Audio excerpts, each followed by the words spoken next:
KBS 1라디오 뉴스레터 K.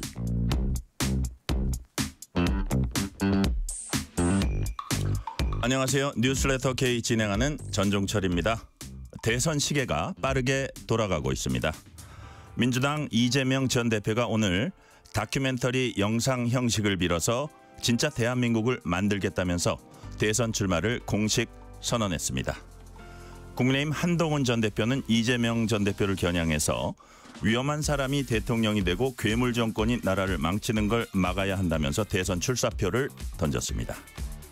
국민의힘 경선은 10여 명의 후보가 출마 의사를 밝히고 있는 가운데 이른바 한덕수 차출론이 변수로 작용될지 주목되고 있습니다. 조기 대선 국면의 주요 이슈들 정치 토크 코너와 조승래 민주당 수석 대변인 인터뷰에서 꼼꼼히 짚어보겠습니다. 미국 트럼프 행정부가 우리나라를 포함해 전 세계 70여 개의 나라의 상호 관세를 90일 동안 유예하기로 하자 시장이 즉각 반응했습니다. 국내 주식 시장에 시장 과열을 막기 위한 매수 사이드카가 발동됐습니다. 뉴스 브리핑 코너에서 자세히 전해드립니다. 청취율 조사 기간입니다. 02로 시작되는 전화가 오면은 뉴스레터 K라고 대답해 주시면 감사하겠습니다. 방송 중 사연 보내주시면 추첨을 통해서 치킨 교환권 보내드릴 테니까요. 많은 참여 부탁드립니다. 문자샵 9730 짧은 문자 50원 긴 문자는 100원 어플리케이션 콩으로 보내시면 무료입니다. 유튜브 KBS 1라디오 계정 채팅으로도 얘기 나누실 수 있습니다. 문자 보내주시면 추첨을 통해서 커피 쿠폰 보내드릴 테니까요. 많이들 참여해 주세요. 뉴스레터 K 지금부터 시작합니다.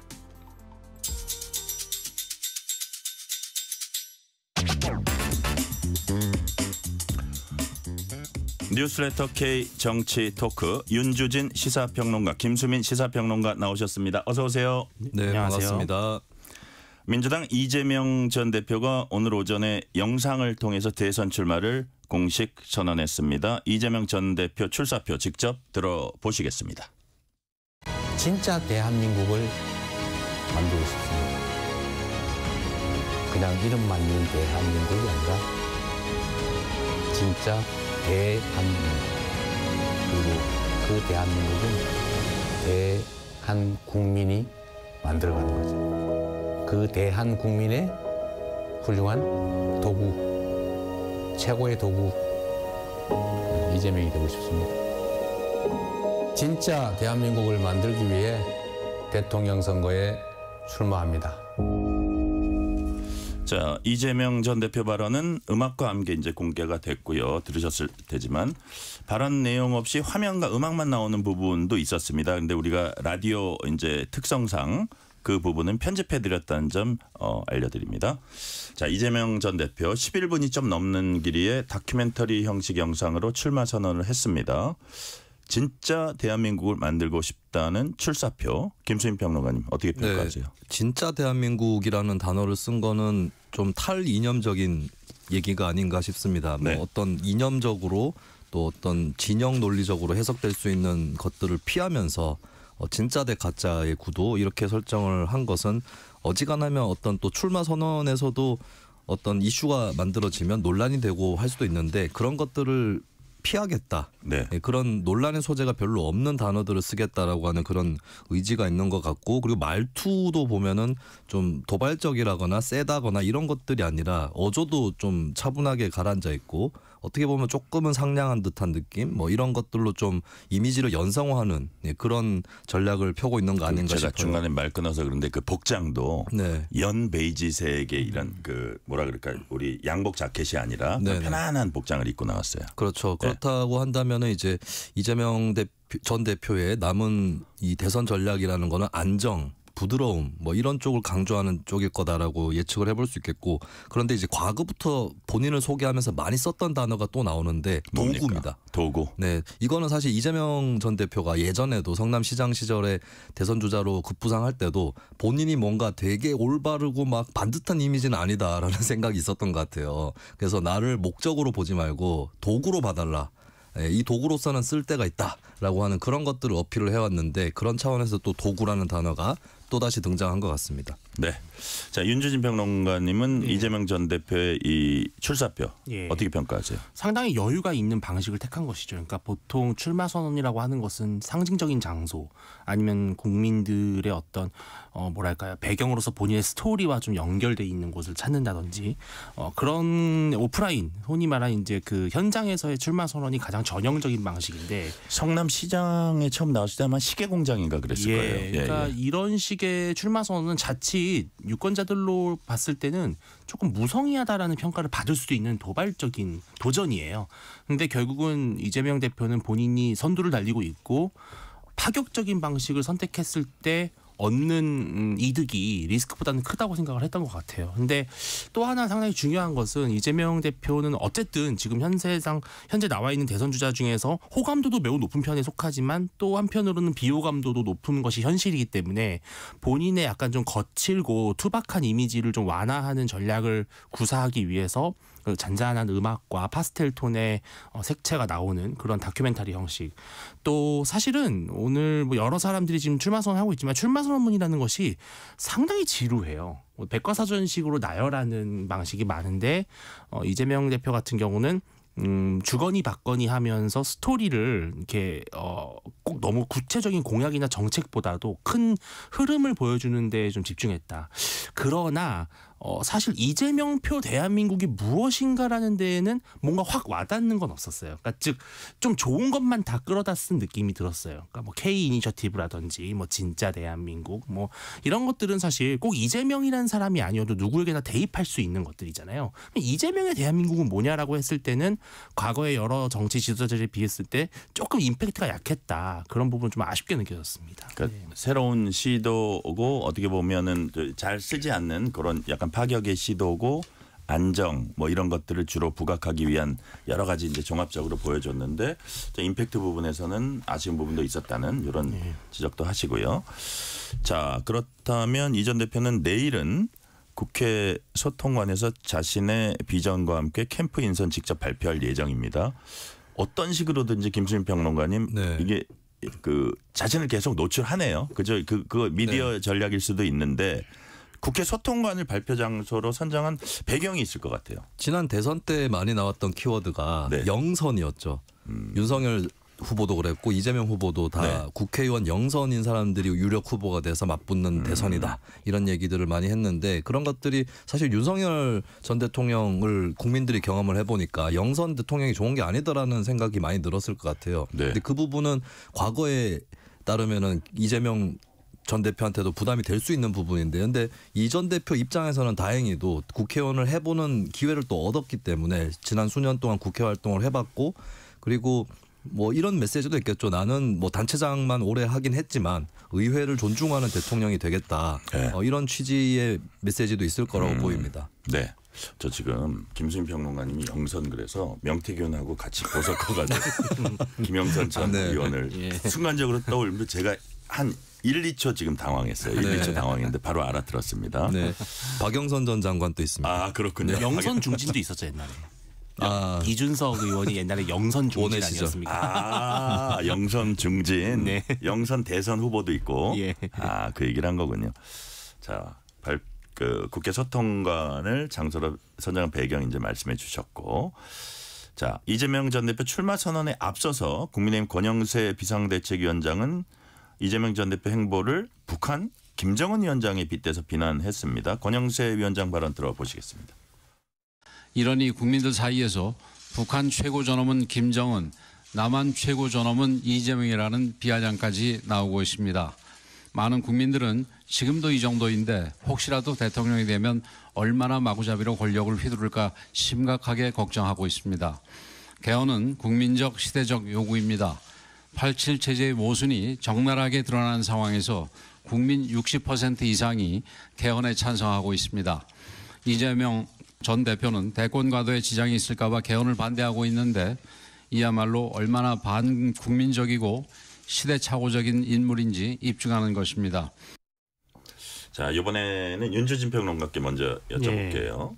자, 권영세 비대위원장이 뭐 크게 두 가지를 지적했습니다. 하나는 이 전 대표가 대통령 되면 무소불위 권력 휘두를 거다. 뭐 여기는 아마 그런 뜻이 들어가 있는 것 같아요. 입법 권력은 민주당이 갖고 있는데 행정 권력을 가지면 뭐 예컨대 나중에 대법관도 임명하고 뭐 이런 얘기까지 이제 들어가 있는 것 같고, 또 하나는 자신의 대선 가도에 차질이 있을까봐 이런저런 얘기는 하지만 역시 그래서 개헌을 반대한다. 뭐 이렇게 했거든요. 예. 자, 이거는 뭐 이재명 전 대표의 어떤 대선 출마 선언을 염두에 둔 정치적 어떤 발언인데 이게 국민들에게 좀 와 닿을 수 있는 발언이라고 보세요? 저는 국민의힘에서 이재명 대표에 대한 안티테제로서 이번 대선은 치르면 안 된다고 생각해요. 예. 그러니까 그 부분에 대해서는 국민들은 이미 평가가 어느 정도 끝났다고 보거든요. 그러니까 윤석열 대통령 파면 선고 또 그에 동시에 이재명 대표도 상당한 이제 국민들의 검증과 심판에 이제 도마 위에 오르는 것이고, 여기에 굳이 국민의힘이 너무 같이 망치를 두들기는 그런 걸 하지 않더라도 국민들은 냉철하게 이제 이재명 대표를 검증할 것인데, 다만 최근에 있어서 개헌과 관련된 일련의 사태는 상당히 좀 우스꽝스러운 부분이 있죠. 뭐냐면은 갑자기 난데없이 우원식 국회의장이 개헌을 하자라는 기자회견을 했고요. 네네. 바로 이제 뭐 수박 소리를 들었습니다. 덜 익은 수박인지 잘 익은 수박인지. 우원식 의장을 향한 문자 폭탄, 또 개딸들의 집중적인 정치 공세 물어뜯기. 그 와중에 갑자기 우원식 의장이 너무나 허무하게 본인의 개헌론을 철회를 했잖아요. 이러한 일련의 과정을 보면 역시 민주당은 아버지 이재명의 민주당인가라고 하는 국민적 의구심은 지울 수가 없고, 사실 개헌이라고 하는 것이 뭐 저보다 훨씬 선배님 잘 아시겠지만 개헌은 적기라는 게 있지 않습니까? 그러니까 체제에서 체제로 넘어가고 어떤 급변하는 정치적 사태 속에서 사실 개헌은 어떻게 보면 되게 치밀하게 이루어지는 것이 아니라 매우 우연의 일치에 의해서 도둑처럼 온다, 이렇게 표현을 하잖아요.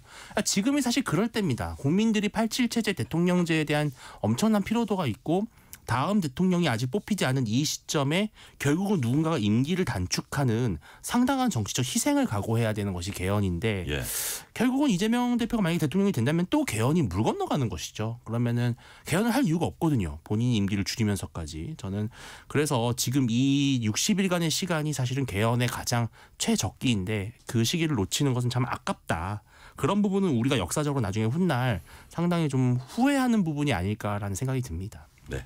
자, 지금 윤주진 평론가님 말씀은 뭐 이게 어차피 선거에서 단시간에 또 이제 네거티브를 전혀 하지 마라 이러기는 쉽지 않은 게 큰 선거잖아요. 그래서 어차피 네거티브는 할 텐데 거기에 너무 집중을 하다가는 국민의힘은 많은 걸 잃을 것이다. 그러니 어떤 미래 비전도 보여주고 이래야 된다는 취지로 말씀하셨는데, 그러면서 최근에 개헌 논의의 어떤 그 뭐라 그럴까 우원식 의장의 철회라든지 이런 것들에 대해서도 또 얘기를 했어요.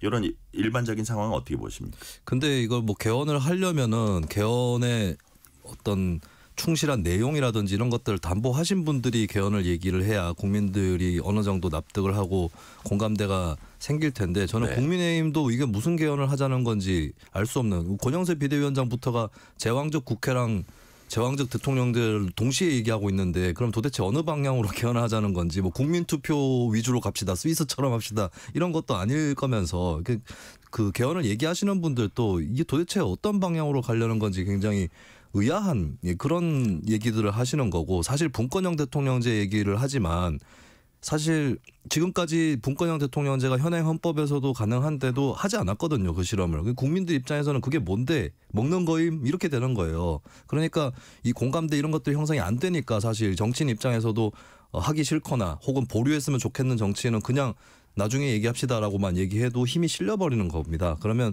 본인이 왜 개헌론을 얘기를 했을 때 거기에 설득력이 실리지 않는지 이거부터 고민을 해야 되지 않을까. 오히려 정치인들이 개헌에 대해서 얘기할수록 저는 개헌이 안 되겠구나라는 것만 느껴지더라고요. 자, 하나만 더 김 평론가께 여쭤보면, 이재명 전 대표가 이제 행정권까지 가지면 안 그래도 입법권만 가지고도 막강한 힘을 발휘했는데 무소불위 권력을 휘두를 거다. 여기에 대해서는 민주당은 어떤 대답을 할 수 있을까요? 이 부분은 민주당이 많이 조심을 해야 될 거라고 봐요. 국민들은, 우리나라 국민들이 특징이 뭐냐면 견제 심리가 굉장히 강합니다. 그러니까 한쪽으로 좀 힘을 실어줬다가도 저희가 너무 폭주한다 싶으면 또 반대쪽으로 실어주고 이런 식으로 계속해서 해왔던 것이 한국 국민들의 균형 감각이었거든요. 네. 그렇다면은 뭐 이건 분명히 있을 거예요. 지금 민주당이 국회에서 굉장히 많은 의석을 과반 살짝 넘는 것도 아니고 절대적인 다수 의석을 갖고 있는데 행정 권력까지 이재명 대표한테 간다라고 하는 거에 대한 국민들 우려가 심지어 이재명 후보를 찍을 국민들 사이에서도 있을 수 있거든요.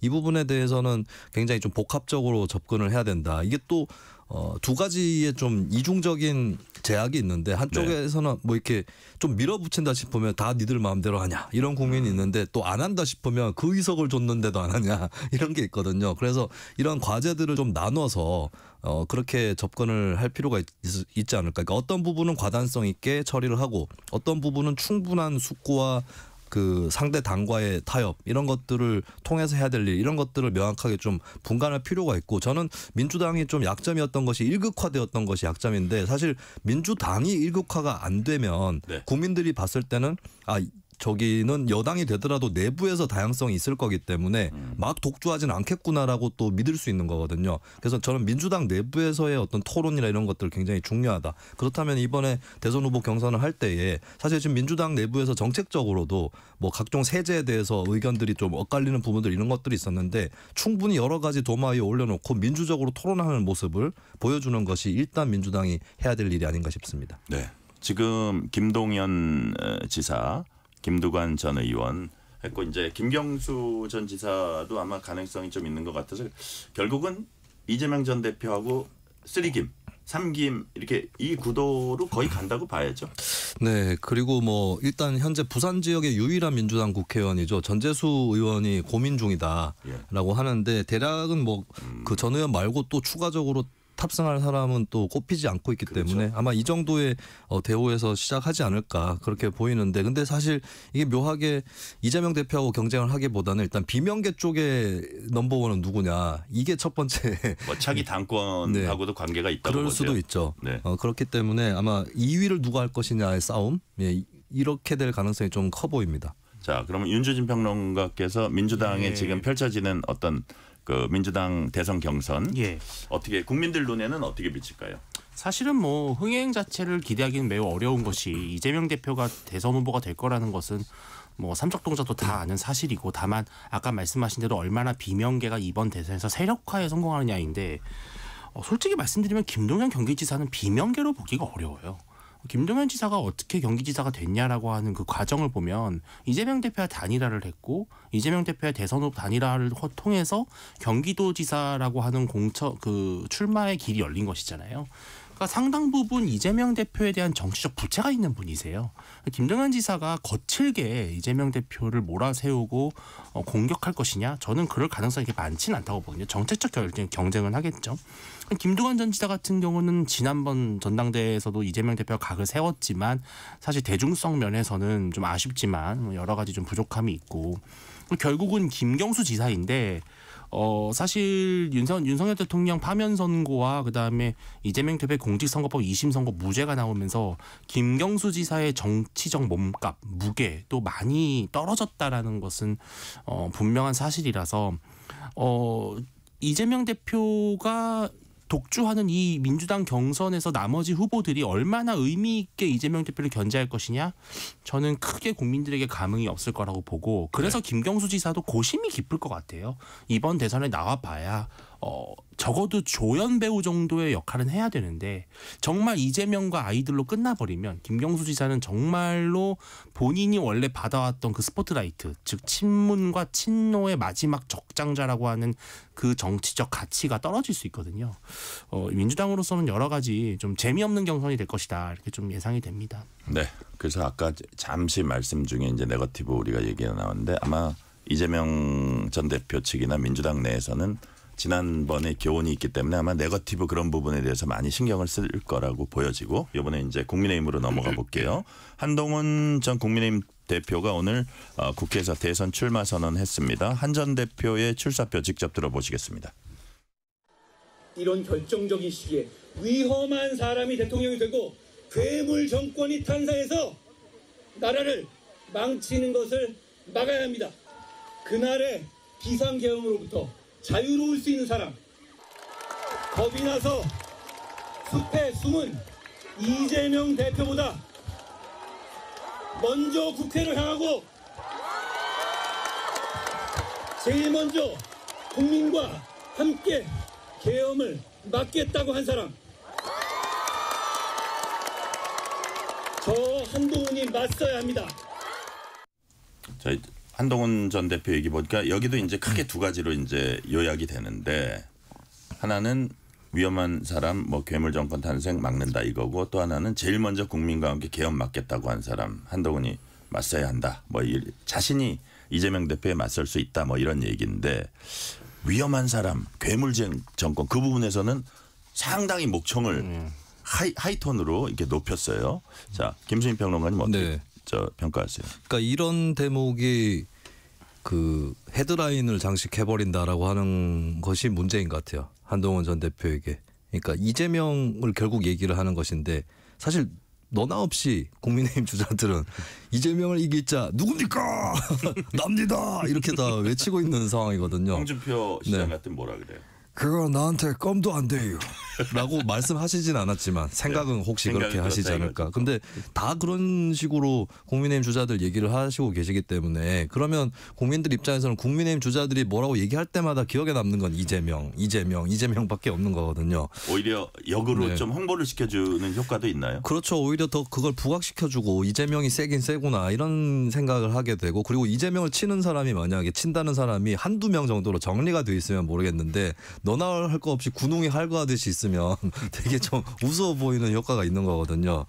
그래서 한동훈 전 대표도 좀 그냥 안티 이재명에 의존하는 건 굉장히 실패하는 전략이다 생각이 들고, 그리고 오늘 이제 출마 선언에서 많이 회자되는 게 서태지 씨를 얘기를 한 거였어요. 그러면서 시대 교체는 어느 한순간에 폭발하듯이 일어납니다. 라고 서태지 씨 얘기를 하시는데, 제가 이 노래가 생각나더라고요. 환상 속의 그대. 이 한동훈 전 대표가 환상 속에 있는 거 아닌가. 저는 사실 한동훈 전 대표가 크게 기회를 잃었다고 보는 게, 지난번에 계엄 사태 때 계엄 반대에서 굉장히 그때는 크게 부각이 됐고, 어떻게 보면 이재명 전 대표보다 더 부각된 측면이 있었어요. 근데 그 이후에 소위 한한 체제 이런 것들을 노리고 탄핵에 반대하고 뭔가 시간을 좀 끌어보려는 듯한, 뭔가 승계를 받을 수 있는 사람인 것처럼 행세하는 이런 부분들, 그게 약점이 됐고, 그리고 사실 한동훈 전 대표가 이재명 대표에게 대적을 하고 싶으면 지난 몇 달 동안에 대표 그만두고 전국을 돌아다니면서 크고 작은 집회도 열고 강연도 열고 하면서, 윤석열 시대는 내가 마감하겠다. 나랑 친했던 사람이지만 너무 잘못했기 때문에 내 손으로 이재명 대표보다는 오히려 자신이 더 윤석열을 청산하는데 더 적격이다라고 해서 그 기세로 그렇게 가고 나서 윤석열 전 대통령 파면을 맞이하면, 그 다음부터는 이재명 대표에 대해서 대립각 세우는 것이 오히려 더 잘 되는 거거든요. 근데 그동안에 탄핵 정국에서 대표직에서 사퇴한 다음에 굉장히 침묵을 오래 했고, 굉장히 약한 기조. 윤석열 전 대통령은 오히려 기세등등해 있는 상태에서 인간적으로 안타깝게 생각한다라고 하는 그런 탄핵 반대층의 눈치부터 살피는 행보, 이런 것들 때문에 서태지처럼 그렇게 과감하게 회오리를 몰고 오는 것은 어렵게 됐다. 그런 의미에서 서태지 씨 얘기를 하는 것은 한동훈 전 대표가 환상 속의 그대 아닌가, 이런 생각이 듭니다. 자, 윤준희 평론가님, 예를 들어서 이제 국회 분수대 앞에서 대선 출마 선언을 했는데, 이건 아무래도 본인이 가장 먼저 뛰어들어서 계엄을 과감하게 막았다. 뭐 이런 것, 본인이 헌법 수호에 선봉에 서겠다. 뭐 이런 것 같거든요.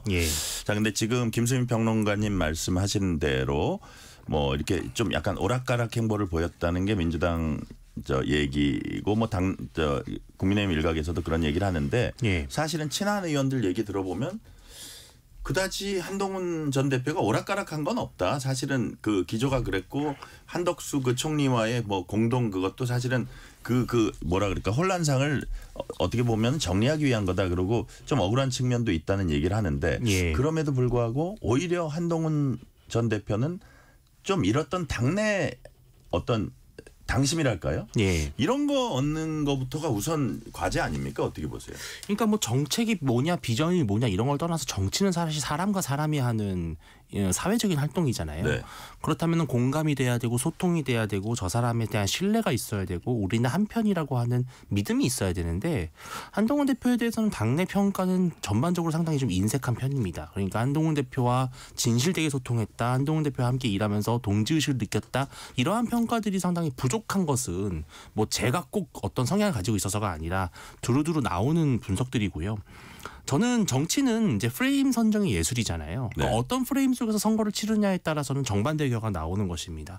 그런데 이번 선거를 적어도 계엄에 대한 찬반 프레임으로 치렀을 때 한동훈 대표가 아무리 뭐 이재명 대표보다 훨씬 더 빨리 계엄 해제를 외쳤다 한들 계엄을 해제한 실질적인 힘은 민주당의 다수당에서 나오는 것이고 또 내란 종식이라고 하는 그보다 훨씬 더 근본적인 프레임을 들고 있는 게 바로 민주당이에요. 그러면은 계엄을 불리한 소재다. 그럼 계엄을 반대했다는 한동훈과 계엄 반대 플러스 내란 종식까지 하겠다는 민주당 누가 비교 우위가 있겠습니까? 그러니까 계엄 찬반의 프레임으로 선거를 치르는 거는 한동훈 대표가 이길 수 없는 싸움을 시작하는 거거든요. 특히나 본선에서는. 그렇습니다. 그리고 게다가 국민의힘 내부적으로도 아직도 윤 대통령이 좀 억울했다. 너무 심하게 당했다. 공정하지 못한 헌법재판이었다라고 하는 그러한 원망 섞인 민심이 당심이 여전히 적지 않아요. 그런 가운데 이런 계엄 프레임으로 본인이 후보가 되겠다라는 것은 저는 좀 약간 무리수라는 생각이 들고요. 하나만 더 말씀을 드리면 한동훈 대표가 반 이재명, 내가 이재명을 물리칠 사람이다라고 외칠 수 있었으면 적어도 국민들 기억 속에 한동훈 vs 이재명에서 한동훈이 1승이라도 거둔 적이 있어야 돼요. 근데 사실은 아쉽게도 이재명 대표를 상대로 한동훈 대표는 이겨본 적이 없어요. 총선도 졌고 또 지난번 계엄에서도 어떻게 보면 대표직을 사퇴했었고 그리고 또 공직선거법 2심 무죄 이런 것들도 점점점 이제 법무부 장관이 때 사실 뭐 한 거야? 약간 이런 평가들도 나오는데 한 번이라도 선거를 이겨본 사람만이 사실은 내가 이재명을 이길 수 있다라는 말인데 사실은 한동훈 대표는 말로만 이긴다라는 어떤 그런 좀 표현들이 있거든요. 그래서 국민 당원들이 아직은 조금 마음의 문을 열기는 시기상조다 이렇게 좀 생각이 듭니다. 오늘 그 국민의힘 경선 룰이 이제 공개됐습니다. 윤준희 평론가님이 간단하게 좀 정리해 주세요. 예, 맨 처음에 이제 14, 15일 날 후보를 접수를 하면은 서류 심사를 통해서 16일 날 경선에 진출하는 이제 사람들을 컷오프를 하고 나서 거릅니다. 네. 그 다음에 이제 1차 경선은 국민 여론조사로 하는데 역선택 방지 조항은 적용이 되고요. 그럼 거기서 이제 4명을 뽑습니다. 그럼 4명을 뽑았을 때 2차 경선은 그냥 이제 당원 투표 50%, 그 다음에 국민 여론조사 50%로 하고요. 물론 역선택 방지 조항에 대입이 됩니다. 그러나 만약에 50% 이상의 과반 득표를 한 후보가 없을 경우에는 최종 1, 2위 후보를 두고 결선 투표를 네. 같은 룰로 진행한다. 이렇게 해서 5월 3일에 최종적으로 후보를 선출하게 됩니다. 네. 자, 한번 볼게요. 범보수 진영에선 김문수 전 장관, 유정복 인천시장, 이철우 경북지사, 안철수 의원, 이정현 전 의원, 그리고 이제 또 예정돼 있는 사람들이 오세훈 서울시장, 나경원 의원, 유승민 전 의원 등등 이제 출마 공식화하면 이제 두 자릿수는 너끈이 될 것 같은데 김수민 평론가님. 네. 일단 4명 안에 들어야 될 것 같아요. 4명 안에. 1차 경선. 예, 4명 네. 누굽니까? 누굽니까? 저는 일단 3명은 확실한 것 같아요. 누구요? 김문수, 홍준표, 한동훈. 3명은 확실하다. 이렇게 3명 확실한 것 같고 네. 남은 한 자리가 이게 좀 사실 역선택 방지가 있잖아요. 네. 근데 무당층은 거르지는 않습니다. 다른 정당 지지층, 민주당 지지층은 거르지만 무당층은 거르지 그럼 않기 거기에 때문에 오세훈, 유승민 뭐 다 네. 있는 거네요. 나경원. 네, 그래서 저는 근데 두 자리를 오세훈, 유승민 정도의 각축이 아닐까. 유승민 전 의원 같은 경우에 무당층에서 지지도가 좀 나오는 편이라서 최근 네. 여론조사를 보면 네네. 예, 그런 걸 봤을 때 그러면 이제 전화에 응답을 할 때에 무당층이 좀 제법 전화를 많이 받으실 건지 이런 것들이 좀 변수가 되지 않을까. 그런 의미에서는 유승민 전 의원 통과 가능성이 없진 않다.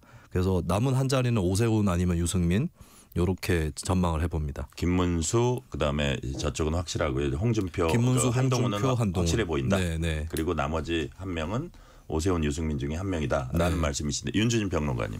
저는 비슷한 방식으로 접근을 한다면 3명은 확실하다고 생각을 해요. 예. 김문수, 오세훈, 홍준표. 아 그래요? 저는 오세훈 시장은 뭐 특히 최근에 양자 대결 같은 데서 조금 두각을 드러내기 때문에 국민들도 많은 이제 변화가 있을 것으로 보고 다만 나머지 남은 한 자리가 이제 한동훈, 뭐 안철수, 나경원 후보도 사실은 무시할 수 없어요. 왜냐하면 최근에 윤석열 대통령과 접견을 하고 왔다라는 또 그런 것들이 있고요. 근데 저는 마지막 한 자리가 의외로 안철수 의원이 될 가능성도 있을 것 같다. 왜냐하면 이제 보수에게 안철수는 약간 좀 미운 막내 같은 느낌이에요. 그러니까 이게 매번 대선 때마다 단일화도 해주고 실망입니다. 근데 지난번 대선 때 이제 윤석열 대통령과 단일화를 했었는데 안철수 의원이 늘 대선 때 특히 이맘때쯤이에요. 그러니까 조기 대선 전문 선수로서 조기 대선의 막이 처음 열릴 때는 상당히 가파르게 성장세를 보이거든요. 과거에 기억나시겠지만 문재인 대통령이랑 1대1에서도 이긴 적이 많았었어요. 그 여론조사에서. 그러니까 안철수 의원의 그런 파괴력이 있는데 보수가 이제 안철수 의원과 약간 애증의 관계가 돼버린 것 같아요. 이게 버릴 수도 없고 후보로 만들 수도 없는 그런 상황에서 그래도 4명 안에는 들여서 한번 싸우게 만들어보자. 그런 또 보수의 약간 그런 보수층의 괴랄한 심리가 작동해서 안철수 의원이 막차를 타지 않을까 그런 생각도 좀 해봅니다. 네, 이 시간 교통 상황 알아봅니다. 라디오 교통정보센터 서휘영 리포터 나와주세요. 네, 퇴근 정체가 빠르게 늘어난 가운데 돌발 구간 주의하셔야겠습니다. 서울 시내 올림픽대로 하남 방향 가양대교 1차로에 추돌 사고 있는데요. 이 여파로 행주대교에서 월드컵대교까지 정체입니다. 이후 다시 반포대교부터 속도 내려가고요. 반대 공항 쪽 영동대교에서 가양대교 지나는데 1시간 이상 걸립니다. 같은 방향 강변북로도 성수대교부터 가양대교까지 가다서다 반복됩니다.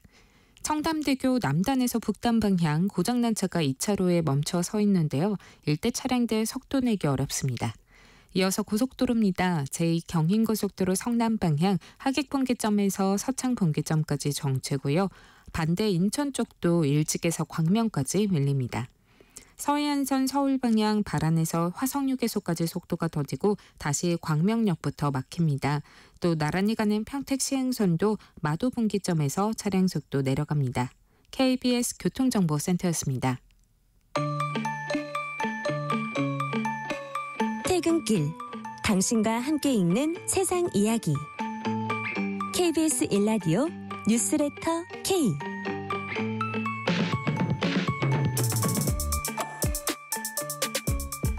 실시간 교통 상황 살펴보았습니다. 뉴스레터 K 정치 토크 윤주진 시사평론가, 김수민 시사평론가와 얘기 나누고 있습니다. 자, 국민의힘에서 이제 묘한 기류가 좀 흐르고 있어요. 본인의 부인에도 불구하고 한덕수 대행 차출론이 좀 이게 거론되고 있습니다. 트럼프 대통령이 통화하면서 이번 대선에 나옵니까 하고 물어봤다고 하던데 그에 대한 대답이 뭐였는지 뭐 명확하지는 않은데 여하튼 뭐 그렇고요. 그런 얘기가 있었고 당내에서도 한덕수는 왜 안 되나 뭐 그러는데 자, 윤주진 평론가님이 보시기에 한덕수 대행이 지금 심판복 입고 있는데 갑자기 선수복으로 갈아입고 운동장으로 달려 나올 가능성 얼마나 된다고 보세요? 저는 한 5% 정도. 아, 그래요? 그러니까 매우 낮다고 봅니다. 현실적으로. 왜냐하면 한덕수 국무총리도 오랫동안 정치를 봐왔던 분인데 그 정도의 정무적 감각이 없을 것인가라는 생각을 하고요. 저는 그런 것 같아요. 그러니까 왜 흔히 라면 광고 우리 보면은 밤에 라면 광고 보면 라면 되게 먹고 싶잖아요. 막상 끓여 먹으면 맛없거든요. 전 그런 거라고 보거든요. 그러니까 난 맛있는데 밥까지 말아 먹는데 그 김치가 없어서 그런 거 아니에요? 죄송합니다. 네, 얘가 부적절한 예였습니다. 아니요. 한덕수 재밌는 총리가 예였어. 그 자리에 있기 때문에 오지 않을 당신, 아무리 다가가도 다가가지 못하는 당신이기 때문에 그렇게 보이는 것이지. 막상 한덕수 총리가 저 대통령 나오겠습니다. 최상목 너가 해. 딱 나오잖아요. 그러면 진짜 초라해지는 거죠. 그거는 국격에 맞지도 않는 거고요. 저는 그러면 안 된다고 생각을 하고 그 부분을 저는 한 총리도 분명히 인지하고 있을 겁니다. 다만 본인에게 지금 모이고 있는 기대감, 열망 이러한 것들을 너무 매섭게 단칼에 자르기에는 또 그 열망도 사실 중요한 보수의 자원이거든요. 어떻게 보면 에너지라고도 그렇죠. 할 수 한 있죠. 총리에게 지금 모여있는 에너지가 너무 순식간에 싸늘하게 식어버리는 것 또한 국민의힘에게는 좋지는 않은 거예요. 저는 그래서 이거를 잘 승화시켜서 그리고 그런 게 있습니다. 국민들은요. 어느 정도 시간이 지나면 좀 더 침착하고 신중해졌을 때 더 합리적인 판단들을 하시거든요. 네. 그런 시간이 필요한 것이지 전 한 총리가 나오면 안 되고 한 총리가 만약에 정말로 그런 판단을 하는 경우에는 국민의힘의 대선은 물 건너가는 겁니다. 그러니까 도움이 안 되는 정도가 아니라 아주 부정적인 영향을 끼친다는 지금 취지로 말씀하셨는데 그 이유는 뭐라고 보세요? 아니 60일 동안 국정을 관리해야 할 책임자가 최고 예. 책임자가 본인이 대선을 나오겠다고 그 자리를 그만두고 나오면 국민들이 그걸 어떻게 보겠나? 특히 중도층이 그러면 표를 주겠습니까? 중도층은 그 순간 윤석열 정권에 대한 심판론으로 완전히 굳어져 버리는 거예요. 저는 그것은 국민의힘 후보 전체에게 초대형 악재입니다. 저는 그래서 한덕수 총리가 나서서도 안 되고 또 지금 국민의힘 일각에서는 한 총리를 옹립하려고 하는 세력이 있어요. 근데 저는 그분들이 정말 한 총리를 원해서일까? 아니면 잠시 바지 사장이 필요한 것일까? 전 냉철하게 봐야 된다고 생각하거든요. 지금 당내에서 한덕수 국무총리를 옹립하려는 움직임에 대해서 우려하는 목소리가 정말 어마어마하게 큽니다. 그거는 정도의 정치가 아니다. 제발 정치를 정도답게 하자. 저는 그런 말씀 좀 드리고 싶습니다. 만약에 한덕수 총리가 안 나오시면 네. 윤준진 평론가 때문에 아마 그 따끔한 질책을 받고 안 나왔다고도 할 수 있는데 여하튼 자 우리 김수민 평론가께는 이런 질문을 한번 드릴게요. 국민의힘 황우여 선관위원장이 오늘 선관위 차원에서는 한덕수의 한자도 꺼내지 않는다면서 한대행 본인이 심사숙고해서 결정해야 한다고 생각한다. 뭐 만약에 결정을 한다면 이번 주 중에는 해야 할 것이다. 이른바 꽃가마라고 하죠. 한대행에 대한 경선 특례를 고려하지 않고 있다. 이건 무슨 뜻일까요? 일단 뭐 이건 원칙적으로도 딱 한 사람을 고려해가지고 경선을 더 늦춘다거나 혹은 1차에는 참여를 안 했지만은 부전승으로 해가지고 특별하게 2차에는 실어드리겠다 이렇게 할 수는 없는 거잖아요. 기본적으로 맞지 않는 것 같아요. 네, 그거는 이제 경선 일정대로 가야 된다는 뜻이고 정말 하시려면은 그 원래 주어진 시기 안에 들어와야 된다 이런 원론적인 언급을 한 것이다 이렇게 보이는데 그러면 이 얘기를 듣고 이제 한덕수 총리는 어떻게 생각을 할 거냐? 네. 저는 윤주진 평론가님 생각하고는 좀 다르게, 그러니까 이거는 해야 된다 말아야 된다가 아니라 그냥 예상인데 한 총리의 가능성 한 50%. 뛰어들 가능성은 한쪽은 5% 한쪽은 50%? 절반은 된다? 네, 본인도 거의 반반 상황에서 고민을 하고 있지 않을까. 그래요? 여러 가지 좀 심상치 않은 느낌이 있고 그리고 이런 게 있을 거예요. 심상치 않은 느낌은 뭐예요? 일단은 최근의 행보? 그렇죠. 그 헌법재판관 지명이라든지 이런 것들도 그렇고 그리고 아마 이건 그냥 저의 순전히 추측입니다만 또 쉬고 있을 때 여러 생각들을 하게 되거든요. 근데 직무정지 기간이 있었잖아요. 예. 그 시간 동안 그냥 빨리 내가 직무가 풀리면 행정을 해야지라고 생각을 했을까 아니면 더 큰 생각을 했을까 좀 후자 쪽의 가능성이 있을 것 같다는 예전에도 이제 이회창 전 총재가 몇 년 쉬다가 보니까 더 잘 보이더라고요 하고 이제 2007년 대선에 급하게 뛰어들고 막 그 탁자 위에서 올라가서 연설도 하시고 그런 적이 있었거든요. 그래서 한덕수 총리도 오히려 쉬면서 좀 그런 생각을 가졌을 수는 있지 않을까. 그리고 이게 또 소위 얘기하는 뭐 속칭 펌프질이라고 하죠. 이런 게 또 정치권에서 시작이 되고 했기 때문에 근데 아마 한 총리는 만약 뛰어든다면은 경선에 뛰어들지 않고 뭐 무소속 출마라든지 과거에 반기문 전 유엔 사무총장이 한때 밟으려고 했던 그런 길로 갈 가능성은 저는 없지는 않다. 50% 정도는 있다. 이렇게 봅니다. 지켜보죠. 네. 자, 이른바 한덕수 차출론에 대한 민주당 입장은 박찬대 원내대표의 목소리로 들어보시겠습니다. 한간에 들리는 소문대로 한덕수 총리가 대통령 꿈을 꾸고 있다면 헛된 꿈이니 얼른 꿈 깨시라고 말씀드립니다. 우리 국민께서 또다시 망상에 빠진 헌법 파괴자를 대통령으로 뽑아줄 거라고 기대하는 것은 거대한 착각입니다. 헌법 수호, 내란 종식, 민생 회복과 국가 정상화를 하라는 국민의 명령을 노골적으로 거부하며 하지 말아야 할 일만 골라서 하는 한덕수 총리는 120년 전 을사오적처럼 역사의 죄인으로 오명을 남기게 될 것입니다.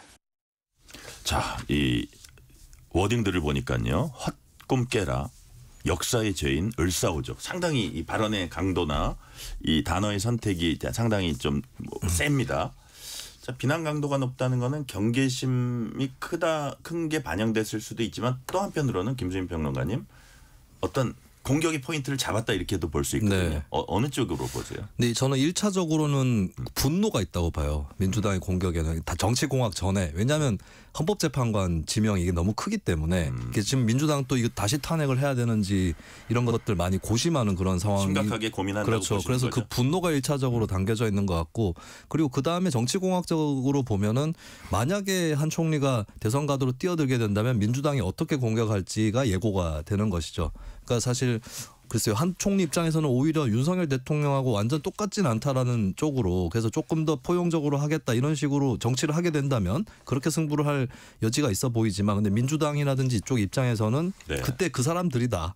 윤석열 전 대통령 그 밑에 있던 사람이고 결과적으로 뭐 내란 관여까지는 아니라 할지라도 그것을 막아내지 못한 사람이다라고 하는 그런 계속 공격을 하게 되겠죠. 그리고 앞으로도 뭐 한 총리가 정치를 하지 않는다고 해도 어쨌든 네. 헌법재판관 임명에 따른 이 갈등이 계속될 거기 때문에 민주당이 굉장히 강하게 타격을 할 수밖에 없겠습니다. 김수민 평론가께 하나 더 여쭤볼게요. 민주당 초선들이 한덕수 대행이 그 두 헌법재판관 후보자 지명 철회하지 않으면 한대행 탄핵 추진하겠다 이렇게 밝혔습니다. 네.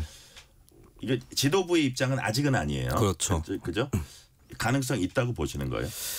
많이 고민이 될 것 같고 그렇죠. 현재는 아직 저는 민주당이 한덕수 총리 재탄핵을 할 가능성은 반은 안 된다라고 봅니다. 지금은 압박이나 경고의 차원이다. 그렇죠. 아직은. 그리고 이제 사실 재판관 지명도 지명이지만 이완규 후보자에 대한 굉장히 그 분노 이런 것들이 강하기 때문에 일단 그거를 분출을 하는 상황으로 네네. 가는 것 같고 역풍이라든지 이런 것도 고려를 안 할 수는 없거든요. 제가 네네. 이게 개요가 있어서 말씀드려도 될 것 같은데 4월 7일부터 4월 9일까지 엠브레인 퍼블릭 케이스텔 리서치 코리아 리서치 한국 리서치 이렇게 MBS 전국 지표 조사를 한 게 있습니다. 네. 예, 이게 표본 오차는 플러스 마이너스 3.1%포인트 95% 신뢰 수준이고요. 네. 전화 면접으로 전국 만 18세 이상 1,001명 상대로 조사를 했는데 한덕수 권한대행에 대해서 잘할 것이다. 그러니까 국정운영 기대감이 56% 좀 높게 나왔어요. 네네. 그러면은 민주당 입장에서 이걸 탄핵을 해버린다고 했을 때는 또 지난번에도 역풍이 없지 않았거든요. 그게 다시 올 수 있기 때문에. 더더군다나 대선 국면인데. 네. 근데 사실 또 이제 좀 다른 방면은 사실 정치는 꼭 뭐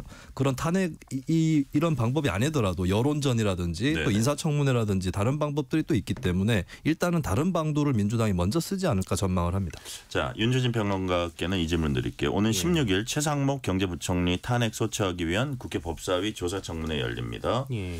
자, 최 부총리가 마은혁 헌법재판관 끝내 임명하지 않은 거 문제 삼고 있는데 근데 만약에 이것도 또 현실화되면 국민의힘이 정말 경제사령탑 이런 상황에서 탄핵 소추할 거냐 정말 줄탄핵할 거냐 혹은 이미 권력을 접수했냐 이런 얘기들이 조금씩 국민의힘 쪽에서 나오거든요. 그래서 이거 가능성이 어떻게 좀 있다고 보세요? 아마 하지는 않을 거라고 보세요.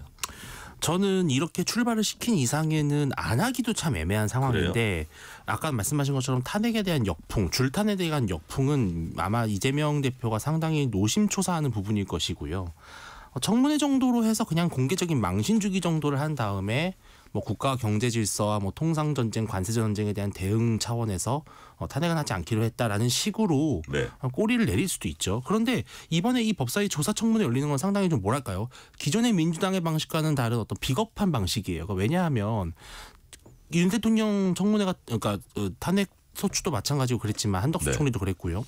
늘 법사위에서의 조사 없이 그냥 곧바로 탄핵 소추안을 의결하는 속전속결로 탄핵 소추를 했는데 이번에 왜 이러는 거예요? 그러니까 이게 결국은 역풍을 맞을 것을 두려워해서 의식해서 그렇다고 탄핵 소추의 칼은 빼들었는데 이걸로 무만 찌르고 끝낼 수는 없는 것이니 그래서 이 청문회 같은 정말 공개적으로 망신 주는 이벤트라도 열자. 저는 이러한 방식이 어떤 실익인지 궁금하고 자 마은혁 재판관을 임명하지 않은 것 때문에 탄핵 소추하겠다고 했는데 마은혁 재판관이 임명이 됐습니다. 네네. 그렇다면 최상목 부총리를 탄핵 소추함으로써 민주당이 얻는 이익이 뭡니까? 없잖아요. 아마 헌법재판소에 가면은 각하될 가능성 상당히 높거든요. 저러지 마시고 그냥 차라리 정정당당하게 최상무 부총리를 뭐 직권남용이나 직무유기로 형사 고발을 한다든지요. 그게 차라리 솔직한 방식이지 탄핵을 하지도 못하고 안 하지도 못하는 이런 어정쩡한 민주당의 모습이 조금 스텝이 꼬인 것이 아닌가 그런 생각이 듭니다. 네, 방금 전에 김수민 평론가께서 말씀하신 그 여론조사 내용과 관련한 보다 자세한 내용은 중앙선거 여론조사 심의위원회 홈페이지 참조하시면 됩니다. 김수민 평론가님께서 열심히 읽어주셨는데 딱 요거 하나 빠져. 네, 마지막 한 문장이 부족했습니다. 여튼 아유 고생하셨어요. 자, 헌법재판소가 박성재 법무장관에 대한 국회 탄핵 소추를 만장일치로 기각했습니다. 김수민 평론가님 어떻게 평가하세요? 네, 일단 뭐 내란 관여했다라고 하는 증거가 없기 때문에 그 부분이 결정적이었다고 보여지고 다만 일부 위법 사실에 대해서 헌재가 인정을 한 것이 있습니다. 국회 자료 제출 요구에 대한 거부 이런 것들은 국회 증언감정법을 위반했다라고 하는 이런 부분들이 인정이 됐는데, 근데 저는 탄핵이라는 거는 이제 파면 결정의 여부를 가리는 것이고 네. 아무래도 중대한 위헌 위법이라든지 또 명확한 증거 이런 것들이 나와야 윤석열 전 대통령 사례처럼 파면으로 이어지기가 쉬운 거라 박성재 장관은 파면까지는 안 갈 거다라는 예측을 많이 했습니다만, 근데 중요한 거는 이게 파면할 거냐 말 거냐만 중요한 게 아니거든요. 저는 박성재 장관이 자진해서 사퇴해야 된다라고 봅니다. 이미 계엄 사태 이후에 보면은 가장 유관 부처였던 이상민 행안부 장관 그리고 김용현 국방부 장관, 물론 후자 쪽 같은 경우는 아예 사법 처리의 수순으로 가고 있는데, 근데 사실 그 다음으로 관계가 많이 된 부처를 꼽으라면 법무부가 아닐까 싶거든요. 네. 근데 그 윤석열 전 대통령이 계엄 선포 당시부터 계속해서 그 요건들을 어겨가면서 선포를 했고, 이건 사실 불법이고 이 계엄 자체가 무효라고 봐야 되는 그런 상황이고, 사실 윤석열 정부의 그때 국무위원들 모두가 책임져야 될 것이 그 누구도 그 이후에 계엄 선포 이후에 방금 대통령께서 선포하신 계엄은 국무회의 심의를 받지 않은 것이므로 무효입니다라는 양심 선언을 하신 분이 아무도 없어요. 그 자체도 큰 문제인데 특히 법무부처에 있는 박성재 장관은 크게 책임을 느끼고 자진 사퇴하는 게 맞다. 파면은 안 당한 것으로 안도하고 스스로 거취를 정리하는 것이 올바르다고 봅니다. 자, 박성재 법무장관 오늘 탄핵 기각이 시사하는 바 윤준희 평론가님 뭐라고 보신지 이건 좀 짧게 정리해 주세요. 결국은 민주당의 줄탄핵의 어떤 그 남용 입법 권력의 남용을 다시 한번 확인된 것이고, 이제 국민들이 뭐 탄핵 기각됐다고 해서 그렇게 크게 놀라지도 않을 정도로 기각이 너무나 익숙해져 버린 것이거든요. 저는 마지막으로 말씀드리지만 정말로 절대로 이제는 탄핵 소추라고 하는 새로운 그런 흑역사를 쓰지 않았으면 좋겠다는 말씀 좀 드리겠습니다. 네, 이번에 주제를 바꿔서 시간 얼마 안 남았지만 윤석열 전 대통령 부부가 내일 오후 5시에 서울 용산구 한남동 대통령 관저를 떠나서 서초동 사저로 거처를 옮깁니다. 자, 이게 윤준희 평론가님, 여기서 옮겼다가 다시 옮긴다는 얘기도 있는데 이게 경호상의 문제 때문인가요? 뭐 그렇기도 하고, 일단 반려견이 상당히 좀 많잖아요. 그러니까 반려견을 여러 마리를 키우기에는 또 이런 복합 주민 시설은 조금 안 좋은 부분도 있고, 경호상의 문제, 특히 이제 이게 고층 건물이다 보니까 만에 하나 그 안에서 벌어질 수 있는 여러 가지 뭐 충돌이라든지 테러 이러한 것들을 경호상 완벽하게 통제할 수 없다라는 단점이 있고, 또 주민들에게도 상당히 좀 피해를 줄 수 있죠. 아무래도 뭐 그 앞에서 뭐 고성 시위를 한다든지 주민들도 약간 좀 불안에 떨 수 있잖아요. 뭐 윤석열 대통령에 대한 뭔가 물리적인 위해를 가하려고 한 사람이 또 아파트에 침입한다는 그런 여러 가지 봤을 때는 옮길 가능성이 높은데, 그런데 이제 과거에 윤 대통령이 그 관저가 다 만들어지기 전에 한 6개월 정도 또 출퇴근을 하지 않았습니까? 그런 또 경력이 있기 때문에 경호팀이 또 그때의 경험을 되살려서 좀 수월하게 또 경호할 수 있다. 또 이런 평가도 있는 것 같습니다. 네. 자, 김수인 평론가님. 네. 그 주국혁신당 있잖아요. 윤 대통령이 파면 이후에 한남동 관저에 머무는 건 불법 점이다 이렇게 규정을 했었는데 이번에 또 이사를 해야 되잖아요. 네네.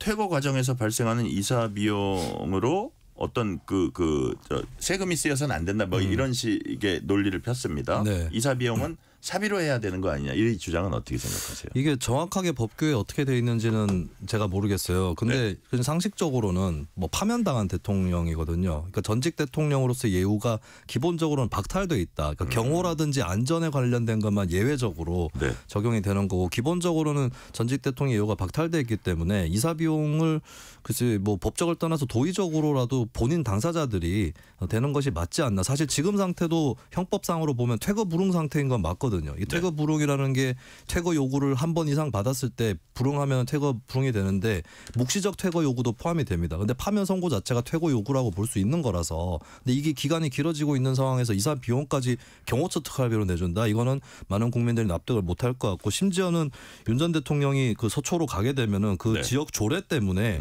전직 대통령이라서 재산세를 깎아주고 이런 조항까지도 적용을 받는다고 합니다. 이런 것들이 과연 국민들 다수가 납득할 수 있을까 그런 걱정이 듭니다. 네, 제가 짧게 문자 하나 소개하고 3077님이 바쁘게 살다 보면 세상이 어떻게 돌아가는지 이유가 뭔지 자세히 모를 때가 많아요. 그럴 때마다 고운 손편지처럼 때론 친절한 버처럼 세상 이야기 전해주는 뉴스레터 K 청취율이 높은 이유입니다.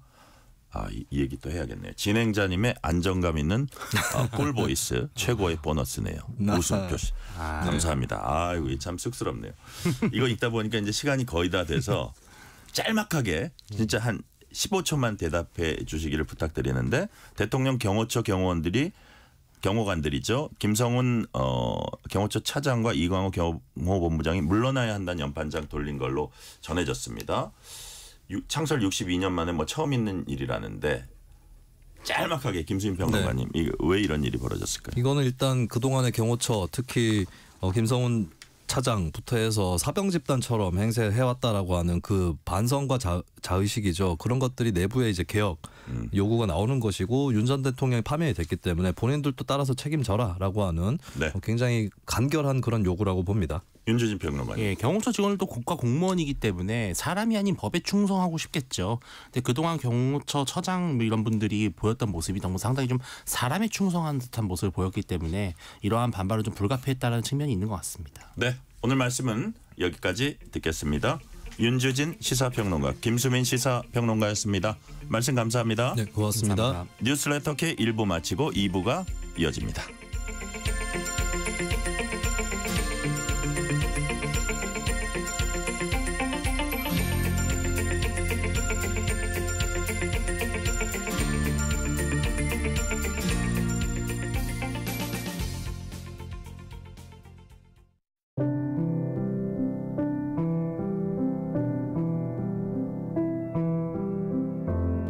KBS 라디오 연중기획 희망충전 대한민국 633번째 이야기. 안녕하세요. 아나운서 유지원입니다. 17살 유찬이의 어린 시절은 어둡고 긴 터널과도 같았습니다. 3살 무렵 부모님의 이혼과 12살 되던 해 아버지가 스스로 목숨을 끊으며 유찬이의 마음속엔 큰 상처가 남았는데요. 고모는 외롭게 남겨진 유찬이를 끌어안았고 지금까지 엄마와 아들로 함께 살고 있습니다. 고모의 헌신과 사랑에 보답하듯 늘 상위권의 성적을 유지해온 유찬이. 수급비로 생활하는 고모의 상황을 알기에 유찬이는 최대한 무료 강의를 찾아서 공부해왔는데요. 그런 유찬이가 대견하고 고맙기만 한 고모. 좀 더 뒷받침을 못해주는 어려운 현실이 가장 아쉽고 안타깝기만 합니다. 좋은 대학에 합격해서 꼭 고모께 효도하고 싶다는 유찬이의 바람이 이루어질 수 있도록 여러분의 응원과 격려를 보내주세요. 여러분의 따뜻한 손길이 희망의 빛이 됩니다. ARS 060-700-1580 060-700-1580 한 통화 3,000원으로 희망을 선물해주세요. KBS 라디오 연중기획 희망충전 대한민국은 초록우산 어린이재단, 인탑스 주식회사 그리고 청취자 여러분과 함께합니다. ARS 060-700-1580 한 통화 3,000원입니다.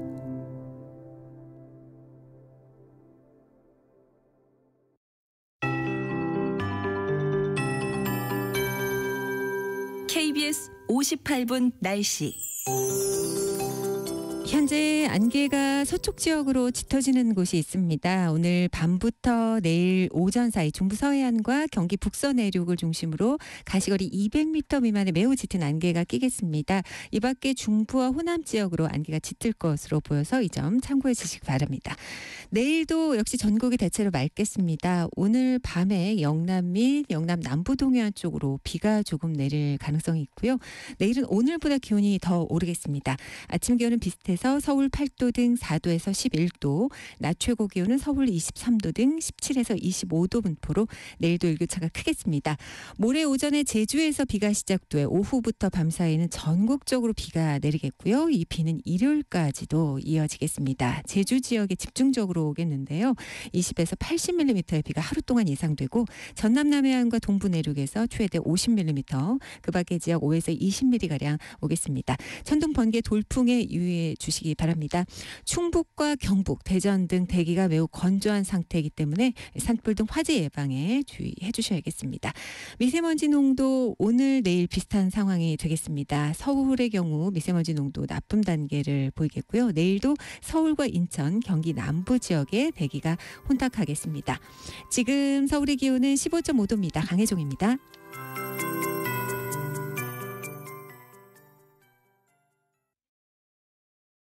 정성을 다하는 국민의 방송 KBS가 6시를 알려드립니다. AM 711kHz, FM 97.3MHz, KBS 1라디오입니다. HLKA.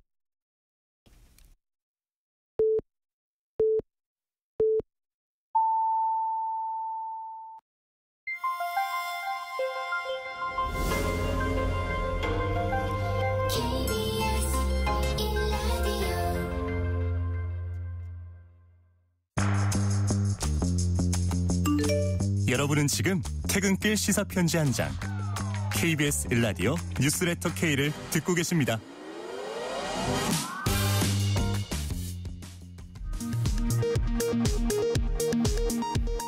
이 시각 라디오 정보센터 뉴스입니다. 헌법재판소가 박성재 법무부 장관에 대한 탄핵 소추를 재판관 8명 전원일치 의견으로 기각했습니다.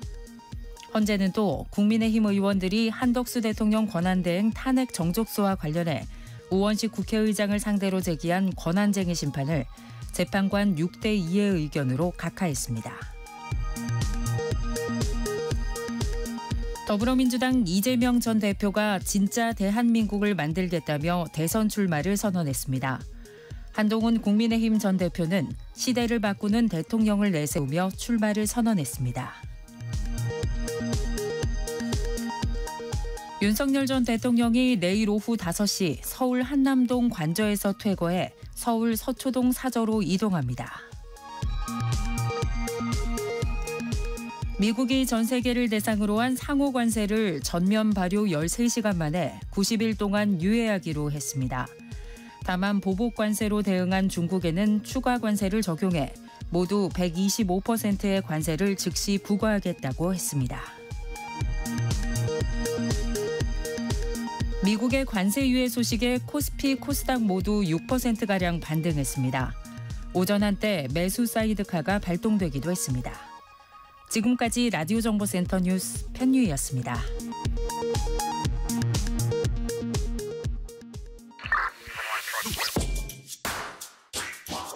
뉴스의 진수를 보여주는 인터뷰, 뉴진수.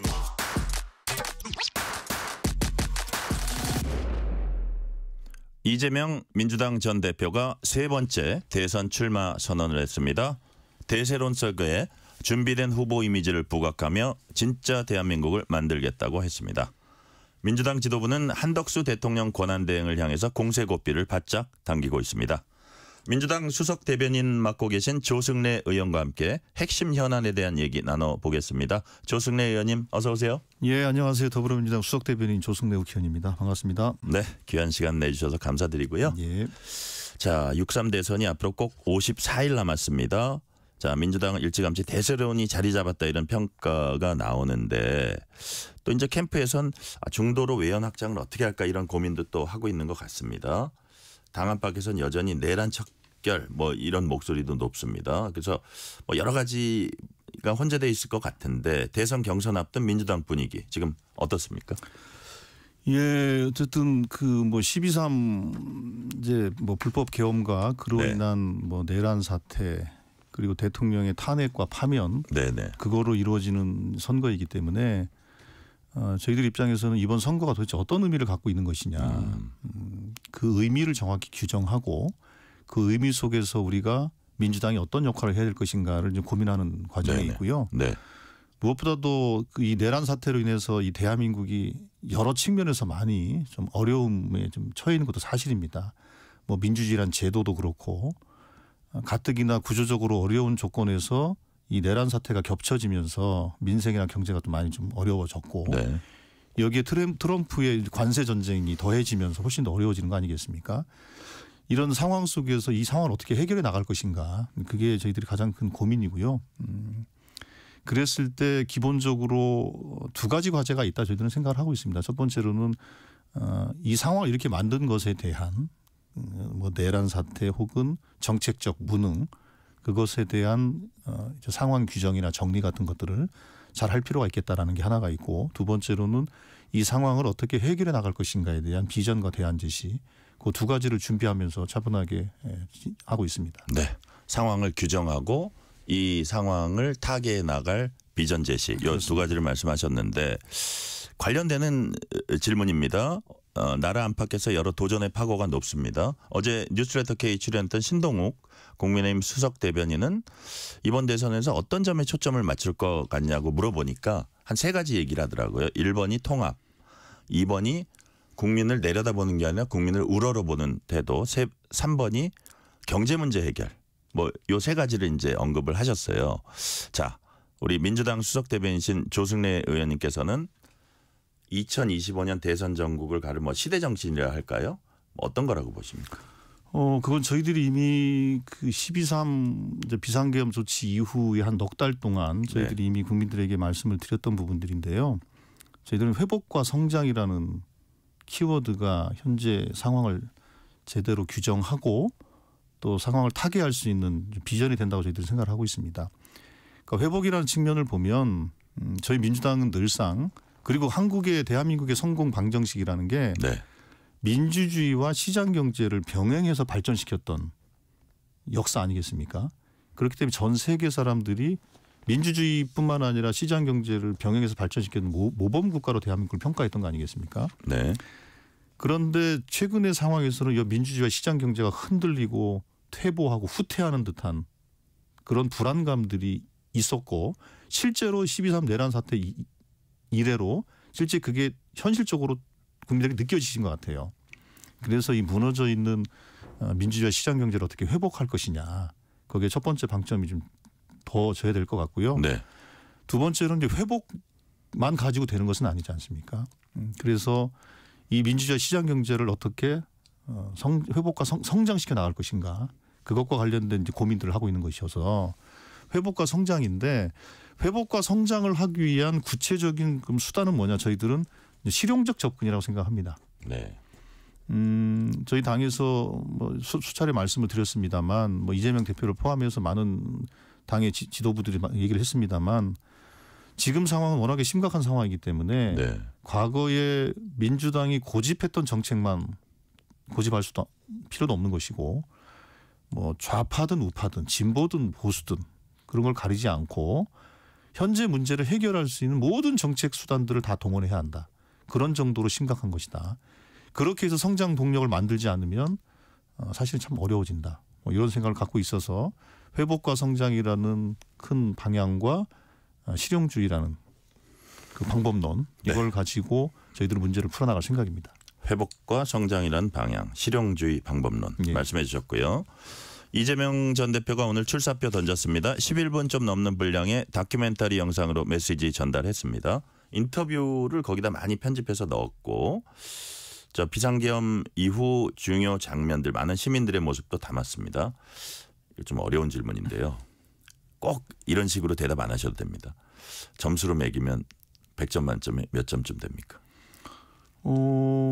글쎄요. 저도 아까 그래서 그걸 다 봤거든요. 다 봤는데 뭐 이제 예를 들면 보통 이런 거 평가할 때 무슨 기술 점수, 예술 점수 이제 이렇게 본다면 스케이팅처럼 그렇죠. 그렇게 본다면 제가 보기에는 뭐 적어도 A는 받을 수 있을 정도의 그 기술적인 측면이나 그러니까 콘텐츠 구성이나 그리고 그 출연했던 뭐 이재명 대표의 그 이러저런 뭐 태도나 뭐 이런 것들 전부 다 봤을 때 저는 A 학점을 충분히 줄 수 있는 그런 것이라고 보고 있고요. 그리고 그 특히 이제 본인이 가지고 있는 현재에 대한 진단뿐만 아니라 일종의 비전을 좀 체계적으로 정리해서 설명한 게 좀 인상 깊더라고요. 뭐 먹사니즘으로부터 시작을 해서 잘사니즘, 실용주의 그리고 K 이니셔티브. 그러니까 K 이니셔티브라는 개념이 상당히 좀 인상 깊더라고요. 그건 결국 뭐냐면 그 우리나라가 이제 지금까지 민주주의와 시장 경제를 잘 병행 발전시켜 오면서 잘 추격해 선진국 반열에 올라섰으니 이제는 추격 국가가 아니라 선도 국가로 전환을 해야 이 전환의 좀 고통이 지금 현재 있는 거거든요. 그런 측면에서 그 비전은 이제 K 이니셔티브로 한 것 같아서 상당히 그게 좀 인상이 남는 것 같습니다.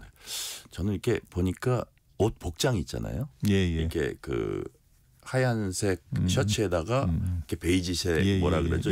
가디건 비슷한 아주 은은한 색깔로 해서 그게 약간 안정감이나 편안함을 이제 국민들한테 좀 보여줄 시각적으로 그런 것까지 신경을 썼다는 이제 방송 기자 입장에서 보니까 그런 것도 좀 보이더라고요. 그러니까 그리고 또 보니까 이제 그 뒤에 이제 책상이나 이런 것들이 약간 좀 낡은 소품들을 배경으로서 한 것이 현재 상황을 약간 좀 반영했다. 그 배경으로 좀 보여주는 그런 느낌도 들고 그렇더라고요.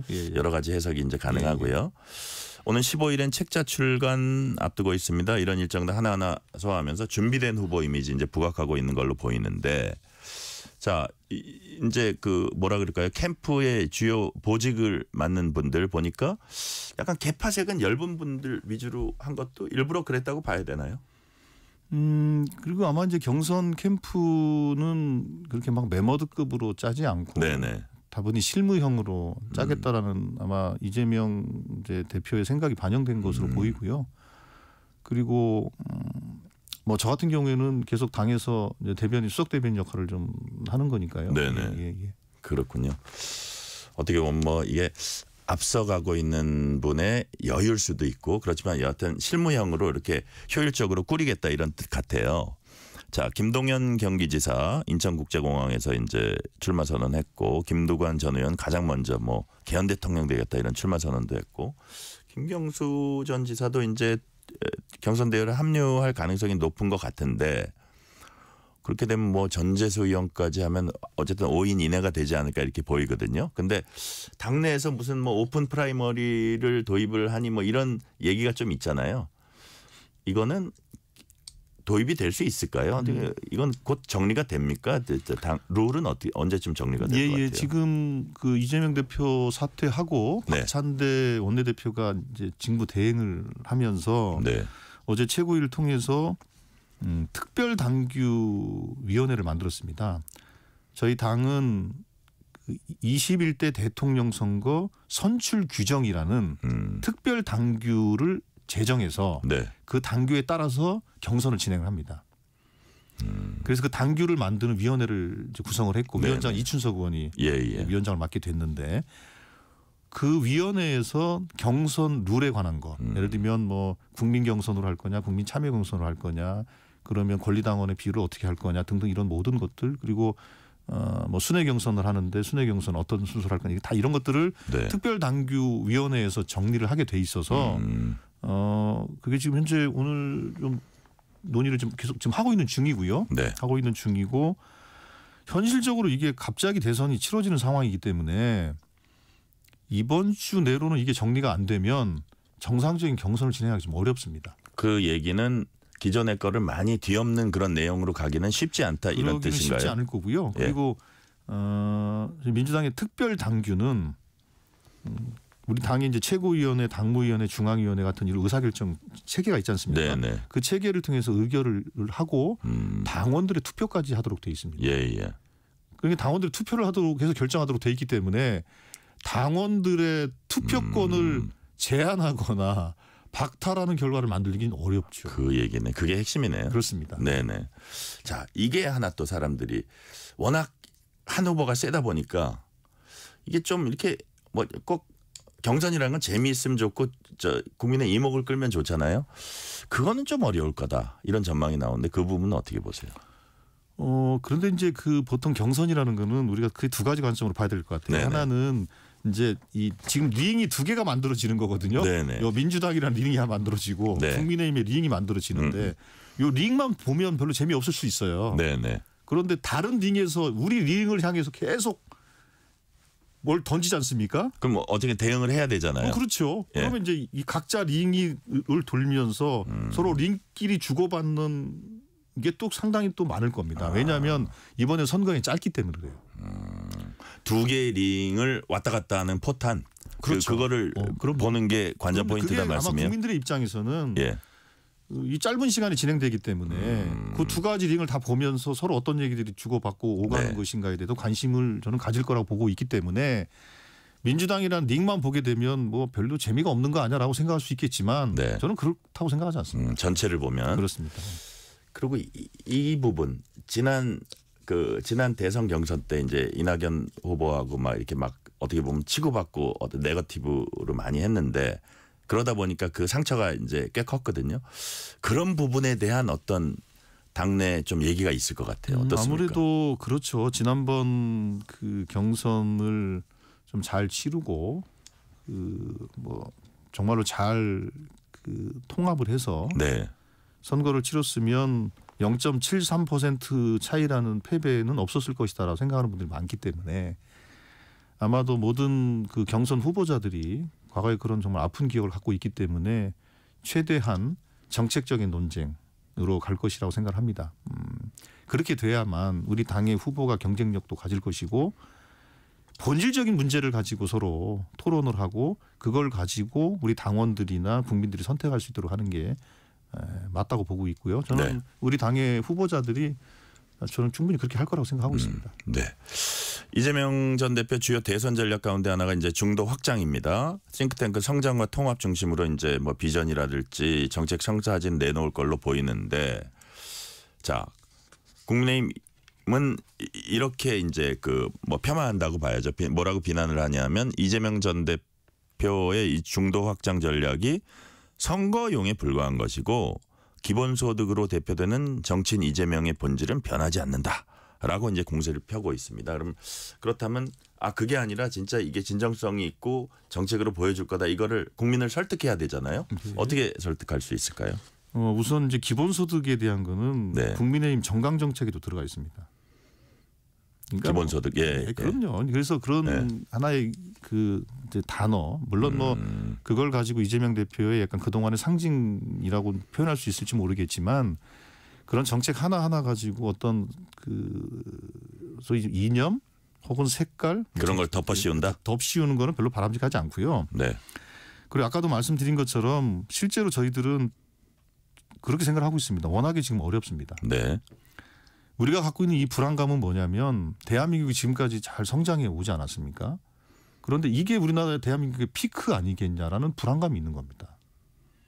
실제로 그런 불안감이 있기 때문에 그러면 이게 피크가 아니고 더 지속 가능하게 대한민국이 성장할 수 있도록 하려면 어떻게 해야 될 것이냐. 그러면 현재 직면에 있는 여러 가지 어려움들을 해결을 해야 되는데 네.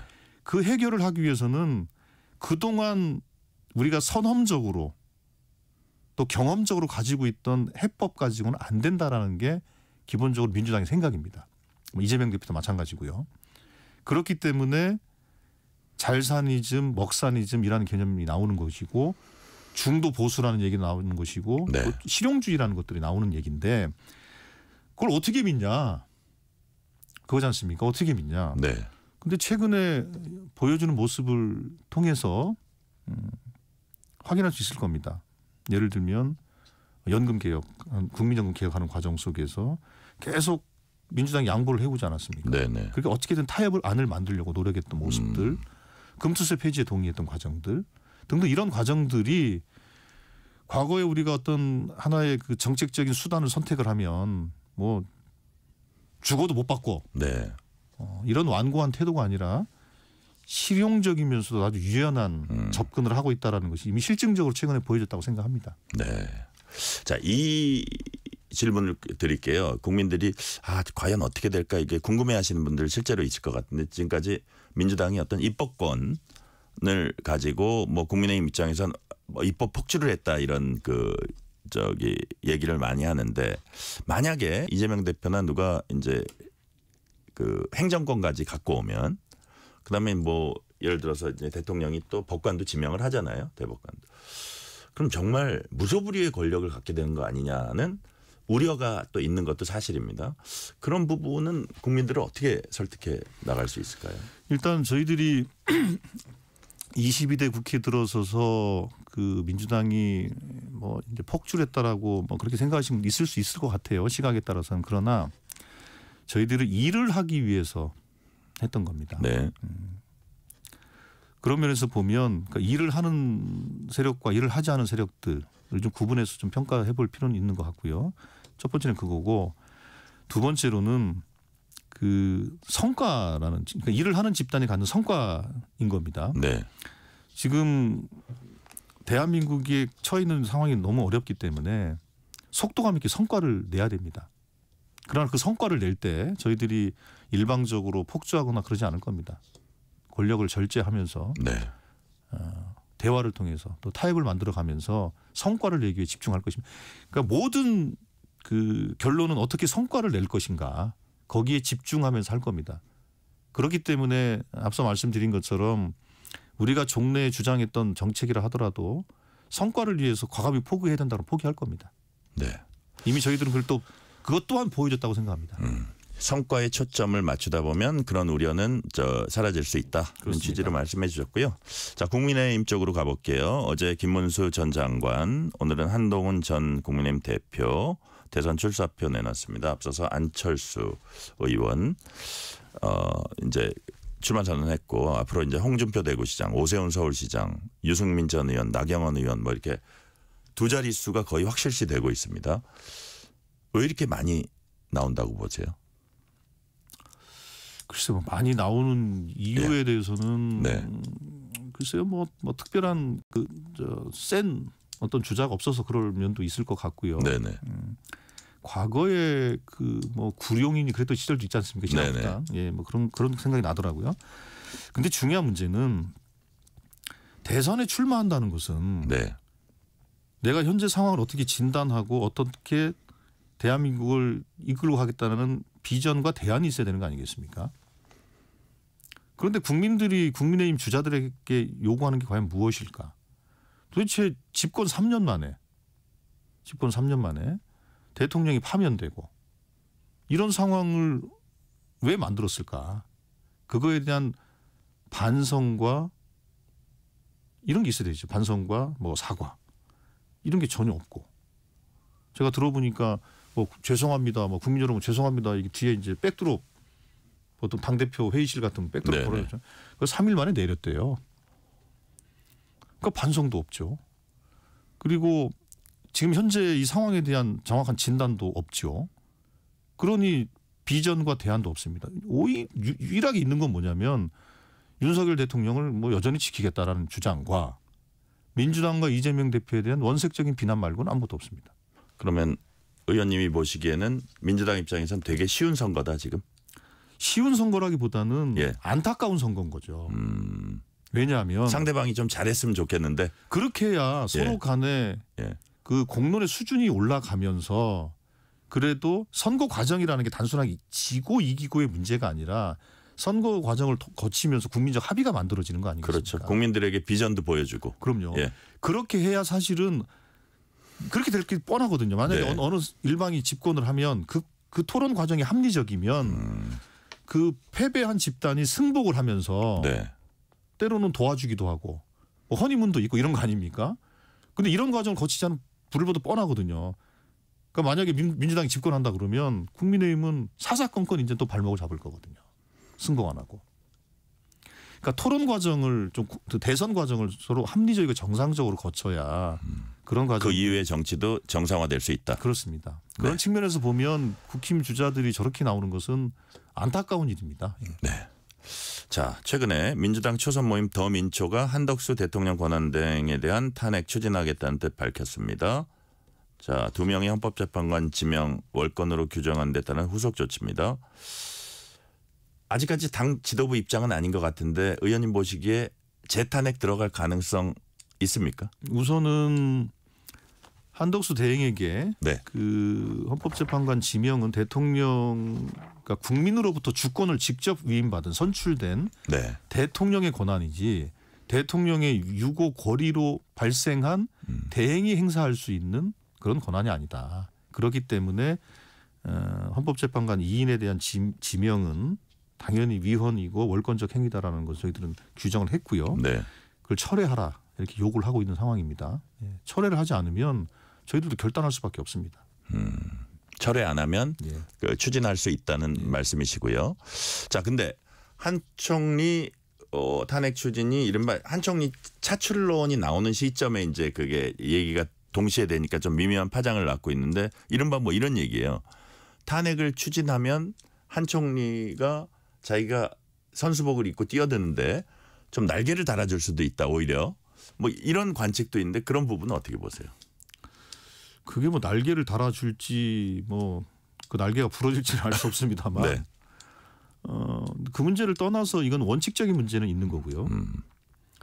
그리고 한덕수 대행이 본인이 뭐 대선 행보를 하겠다 그러면 솔직하게 선언을 하는 게 맞지요.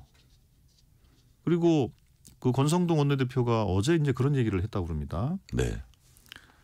뭐 한덕수 대행이 대선 주자로 이제 하게 되면 뭐 국정 공백 같은 게 걱정이 있지 않습니까?라고 물어봤더니 뭐 약간의 혼란이 있겠지만 뭐 국정 공백 크게 없습니다라고 답변을 했답니다. 근데 이 주장은 저희들이 한덕수 대행 지난번 탄핵했을 때 뭐 국정 공백 혼란 들어가지고 엄청나게 뭐라고 한 거 아니에요? 그거 다 거짓말인 것 같아요. 그 얘기하고는 정반대다. 그럼요. 그러니까 약간의 혼란이 있을지 모르겠지만 큰 공백은 없을 것이다. 그 지난번에 한 얘기와 오늘 한 얘기가 다르지 않습니까? 그래서 그 한덕수 대행이 뭐 어떤 경위로 본인이 사퇴해서 나오건 아니면 책임을 물어서 뭐 탄핵을 당해서 뭘 하든지 어쨌든 간에 만약에 대선판에 뛰어들게 되면 그 유불리를 따지는 것은 뭐 저희들은 별로 생각하고 싶지 않아요.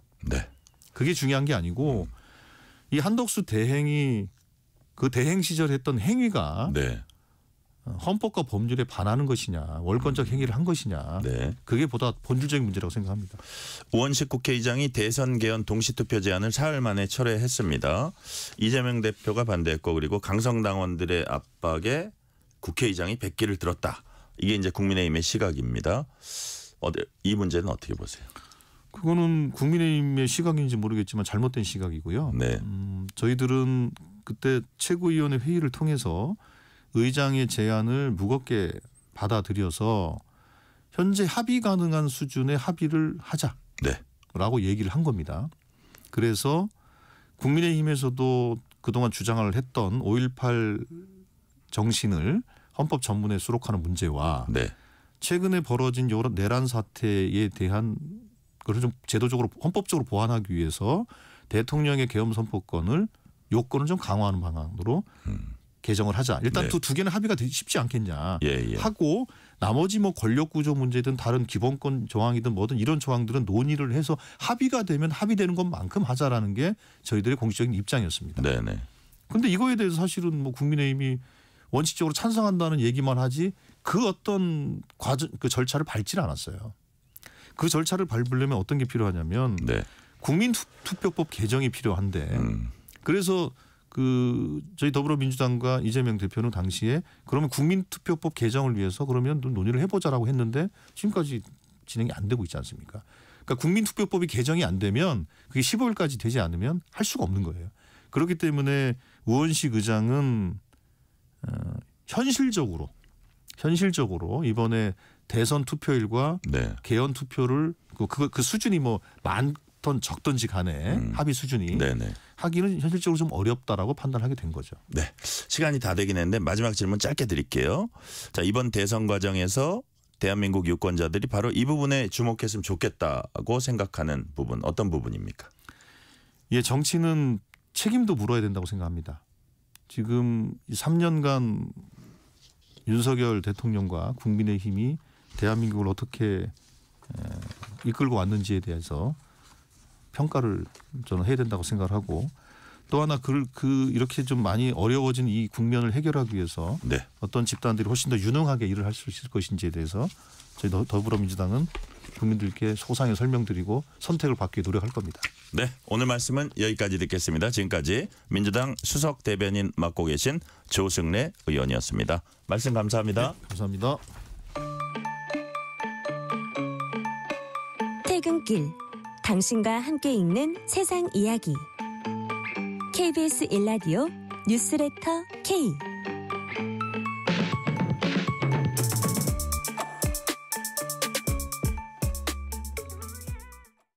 뉴스 화제 소식 쏙쏙 골라서 전해드립니다. 뉴스레터 브리핑 연합인포맥스 윤슬기 기자 나오셨습니다. 윤슬기 기자님 어서 오세요. 안녕하세요. 트럼프 미국 행정부가 70여 개 나라 상호 관세 적용을 90일 유예하기로 하면서 전 세계 금융시장이 요동쳤습니다. 오늘 우리나라 주식과 환율 시장도 곧바로 반응을 했죠. 네, 오늘 국내 증시는 폭등 수준의 강한 반응을 보였는데요. 네. 코스피는 어제보다 151.36포인트 무려 6.6% 올라 2445.06에 장을 마쳤습니다. 네. 어제는 관세 전면전 우려로 1년 5개월 만에 2300선이 무너지기도 했는데요. 반대로 오늘은 강한 매수세가 유입이 됐습니다.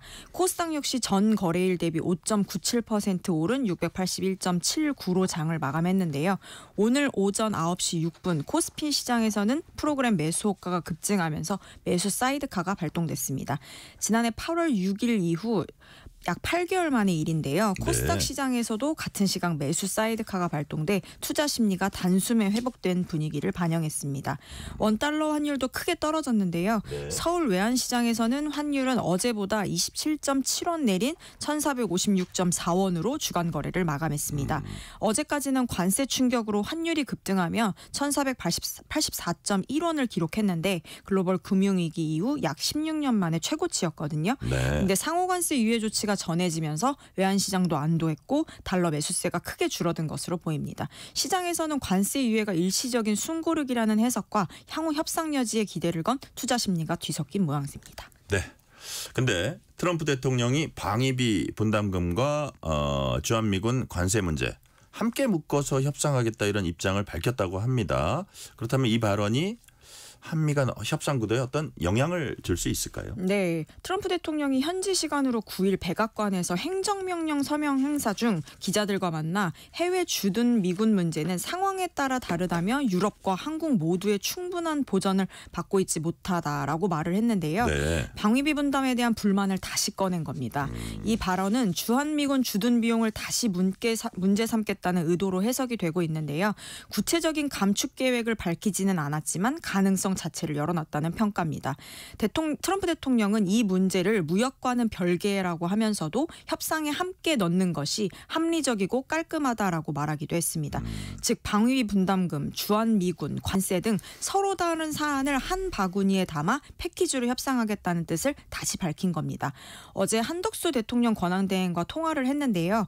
그리고 나서 SNS에 트럼프 대통령이 원스톱 쇼핑이라는 표현을 쓰기도 했습니다. 이 역시 방위비 문제와 통상 문제를 동시에 협상하겠다는 메시지로 해석되고 있습니다. 한국이 안보 협력을 원하는 만큼 경제적으로도 더 많은 부담을 져야 한다는 논리입니다. 어쨌든 트럼프 대통령은 자신의 협상의 기술이랄까요? 그런 능력을 되게 이제 스스로 높이 평가한다고 이제 생각이 되는데, 자, 뭐 일부 윤 기자가 얘기하긴 했지만 트럼프 대통령이 이렇게 여러 이슈를 하나로 엮으려는 배경이 또 있을 것 같아요. 네, 일단 우선 트럼프 대통령이 대선 전부터 한국 방위비 분담금이 너무 적다고 지속적으로 좀 주장해 왔었잖아요. 네네. 그래서 트럼프 대통령은 한국을 우리나라를 가리키면서 부유한 나라라면서도 미국의 군사적 보호에 대해 충분한 대가를 지불하지 않고 있다고 계속 비판을 해왔습니다. 이런 맥락에서 방위비 문제를 무역 협상의 카드로 활용하겠다는 구상이 계속 이어져 온 것으로 해석됩니다. 네. 실제로 트럼프 대통령은 아까 말씀드린 대로 한덕수 한덕수 대통령 권한대행과 통화에서도 수십억 달러의 분담금을 거론했었잖아요. 주한미군 주둔을 협상의 지렛대로 삼아 관세 문제와 연계해 압박하려는 전략으로 보입니다. 근데 한국과 미국 두 나라는 기존에 이제 방위비 분담금 합의를 이미 한 상태입니다. 그렇다면 그때 했던 그 방위비 분담금 합의는 어떻게 되는 거예요?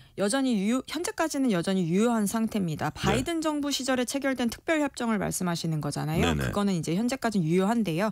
2026년까지 한국의 방위비 분담금 수준은 이미 정해져 있다라고 보시면 됩니다.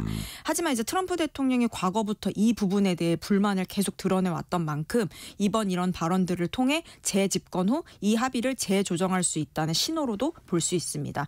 물론 이제 기존 협정을 일방적으로 파기는 할 수가 없는데요. 하지만 이제 정치적 압박을 통해 협상을 다시 끌어낼 수는 있기 때문에 외교적 긴장감이 다시 높아질 수 있다는 우려도 나오고 있습니다. 아니 근데 그 트럼프 대통령이 거의 한미 FTA 협정에 따라서 거의 무관세로 하던 것들을 이런 식으로 막 하는 거 보면 이거 과연 안 할까 이런 생각이 드는데 어쨌든 그 정상적으로 간다면 26년까지는 내년까지는 이게 합의가 돼 있기 때문에 그걸 정말 깨려고 할지 아니면 일단은 놔두고 뭐 여러 가지를 고려할지는 좀 봐야겠고요.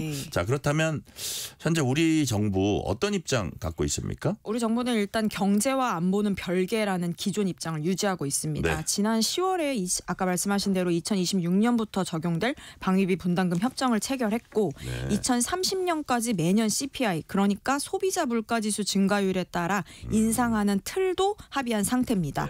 하지만 트럼프 대통령이 이를 사실상 무력화하고 새로운 협상 프레임을 제안한 셈이라 우리나라 입장에선 대응이 까다로워질 수는 있습니다. 현재 우리 정부는 정인교 통상교섭본부장을 미국에 파견해 상호관세에 대해 우선 협상하고 있는데요. 트럼프 대통령이 이를 안보 문제와 묶으면서 단순 무역 협상으로 대응하기는 좀 어려운 국면인 상황입니다. 네, 그렇다면 윤 기자 앞으로 협상은 어떻게 전개될 거라고 전망하세요? 지금으로서는 두 가지 방향이 모두 가능해 보이는데요. 우선 하나는 상호관세 25%가 90일 유예된 동안 협상이 집중될 것이고 다른 하나는 안보 사안을 포함한 패키지 딜로 이어질 가능성을 말합니다. 특히 한국 대선이 6월 3일로 예정되어 있기 때문에 새 대통령과 트럼프 대통령 간의 정상회담에서 이 패키지 협상이 본격화될 수 있다는 관측도 나옵니다. 이 과정에서 한국도 핵 연료 주기 완성과 같은 국가 전략적 요구를 협상 테이블에 올려야 한다는 목소리도 일각에서 나오고 있는데요. 만약 트럼프 대통령이 주한미군 감축 가능성까지 시사하며 방위비 분담금을 대폭 인상 요구한다면 이는 국내 대선 이슈로도 비화할 수 있습니다. 한미동맹, 독자 핵무장론, 미중 균형 외교 등 다양한 안보 전략이 정치권에서 활발히 논의될 가능성도 배제할 수는 없습니다. 네. 자, 주제를 바꿔볼게요. 다음 소식입니다. 이제 낮에는 완연한 봄입니다. 근데 졸음운전 사고가 이 봄철에 유독 많이 일어난다고 합니다. 이게 뭐 통계 같은 게 나온 게 있어요? 네, 한국도로교통공단에 따르면요. 졸음운전으로 인한 교통사고의 치사율이 전체 교통사고보다 약 2배 높게 나타났습니다. 최근 3년간 졸음운전 사고는 총 5,688건으로 하루 평균 약 5건 이상이 발생한 셈인 건데요. 특히 낮 12시부터 오후 6시 사이에 사고가 집중됐습니다. 졸음운전 사고 100건당 사망자 수는 2.7명으로 전체 교통사고 치사율인 1.4명보다 훨씬 높습니다. 그렇군요. 그만큼 졸음운전은 치명적인 결과로 이어지기 쉽다는 의미입니다. 봄철엔 기온이 오르고 일조 시간이 늘면서 사람들의 생체 리듬이 흐트러질 수 있잖아요. 이로 인해 피로가 쌓이고 졸음운전의 위험이 더 커지는 셈입니다.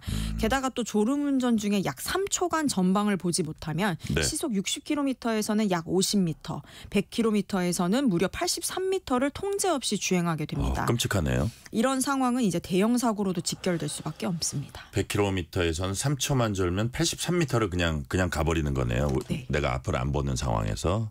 자, 저는 윤 기자 얘기 듣다 보니까 딱 귀에 띄는 게 이 시간이 낮 12시부터 오후 6시 사이 집중된다는 게 딱 눈에 띄는데 왜냐하면 늦은 밤에 더 많을 것 같은데 그건 오히려 정신을 차리고 졸려도 참고 좀 방심하면은 이게 깜빡 졸 수 있는 것 같아요. 그래서 이게 낮 점심 먹은 다음부터 저녁 먹기 전까지 특히 많이 난다는 거 그거 참고하시고 조심 운전하시면 좋겠고요. 그렇다면 윤 기자, 그 졸음운전 예방하기 위한 꿀팁 어떤 게 있어요? 무엇보다 이제 운전자 스스로 안전을 지키기 위한 노력이 가장 중요합니다. 네. 충분한 수면 시간을 확보해야 하고요. 장거리 운전을 할 땐 2시간마다 휴게소나 졸음쉼터에서 쉬는 것이 좋습니다. 운전 중에는 30분에서 40분마다 창문을 열어 환기하는 것도 도움이 됩니다. 이게 이제 작은 습관이지만 졸음을 예방하는 데 효과적이기 때문인데요. 또 피로감을 느끼면 참지 말고 잠시라도 차를 세우고 휴식을 취해야 합니다. 도로교통공단도 한순간의 방심이 대형 사고로 이루어질 수 있다며 경각심을 촉구하고 있습니다. 네.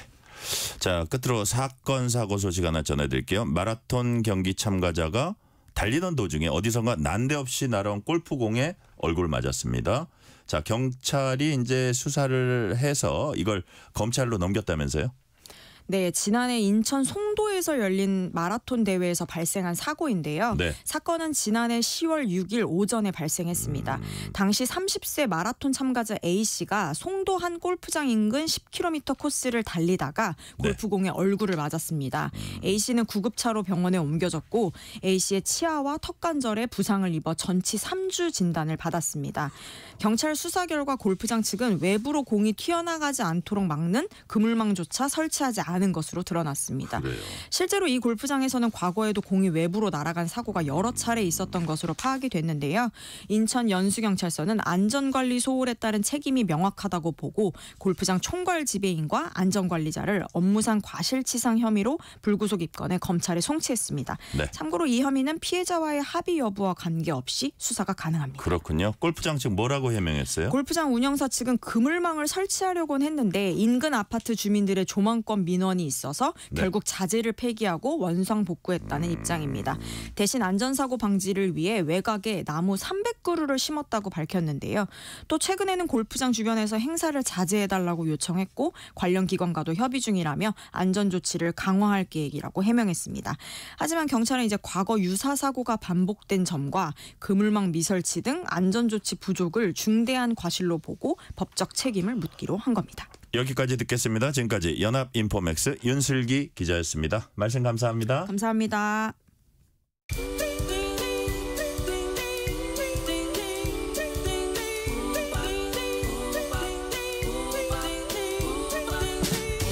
오늘 하루 뉴스를 정리해주는 다정한 편지 한 통. KBS 1라디오 뉴스레터 K.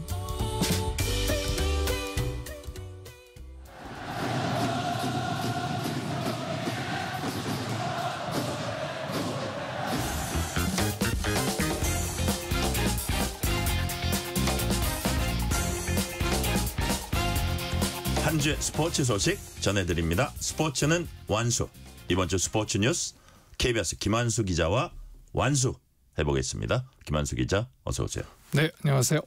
자, 오늘은 배구 얘기부터 해봅니다. 마지막 5차전까지 펼쳐진 여자 프로배구 챔피언 결정전. 배구 여자 김연경의 라스트 댄스는 결코 팬들을 실망시키지 않았습니다. 저도 사실 이거 계속 봤거든요. 네. 근데 마지막 경기를 우승으로 장식하면 이제 MVP에 올랐는데 정말 이 배구 여제는 마지막 경기까지 손에 땀을 쥐게 한 정말 드라마 같은 경기였어요.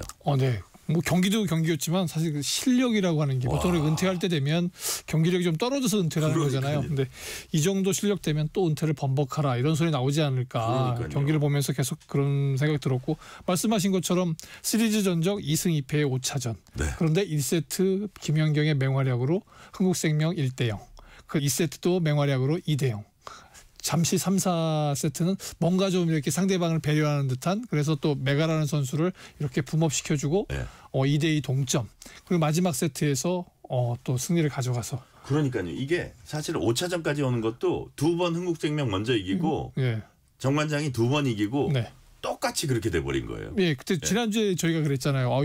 이때만 해도 이제 2대0으로 앞선 상황이기 때문에 그러니까요. 3, 4차전은 좀 그 13년 만에 우승 도전하는 정관장이 좀 힘을 내줬으면 좋겠다. 그래서 김연경의 경기를 좀 오래 볼 수 있게 해줬으면 좋겠다고 그랬는데 그 말이 맞아 떨어졌고 그러니까요. 마지막 결승전이라고 할 정말 챔피언 결정전이 아니라 한 경기로 치르는 결승전 같았어요.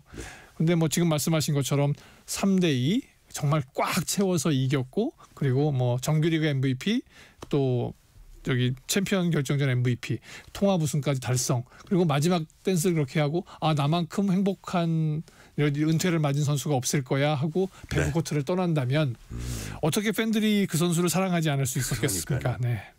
자, 이번 시즌을 끝으로 은퇴하지만 김연경 선수 정말 20년간 전설 같은 활약을 펼쳤어요.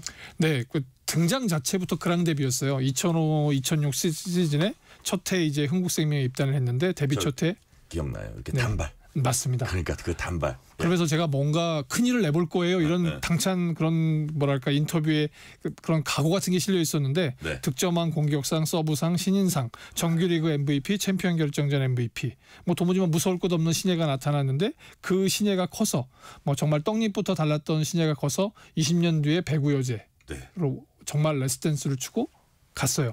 근데 이게 뭐 우리나라에서만 그랬다면 이 선수 일부에서 얘기하는 국내형의 수다 이렇게 얘기할 수 있겠는데 일본, 튀르키예, 중국에서 맹활약했고요. 튀르키예에서만 7번의 우승을 일궈냈습니다.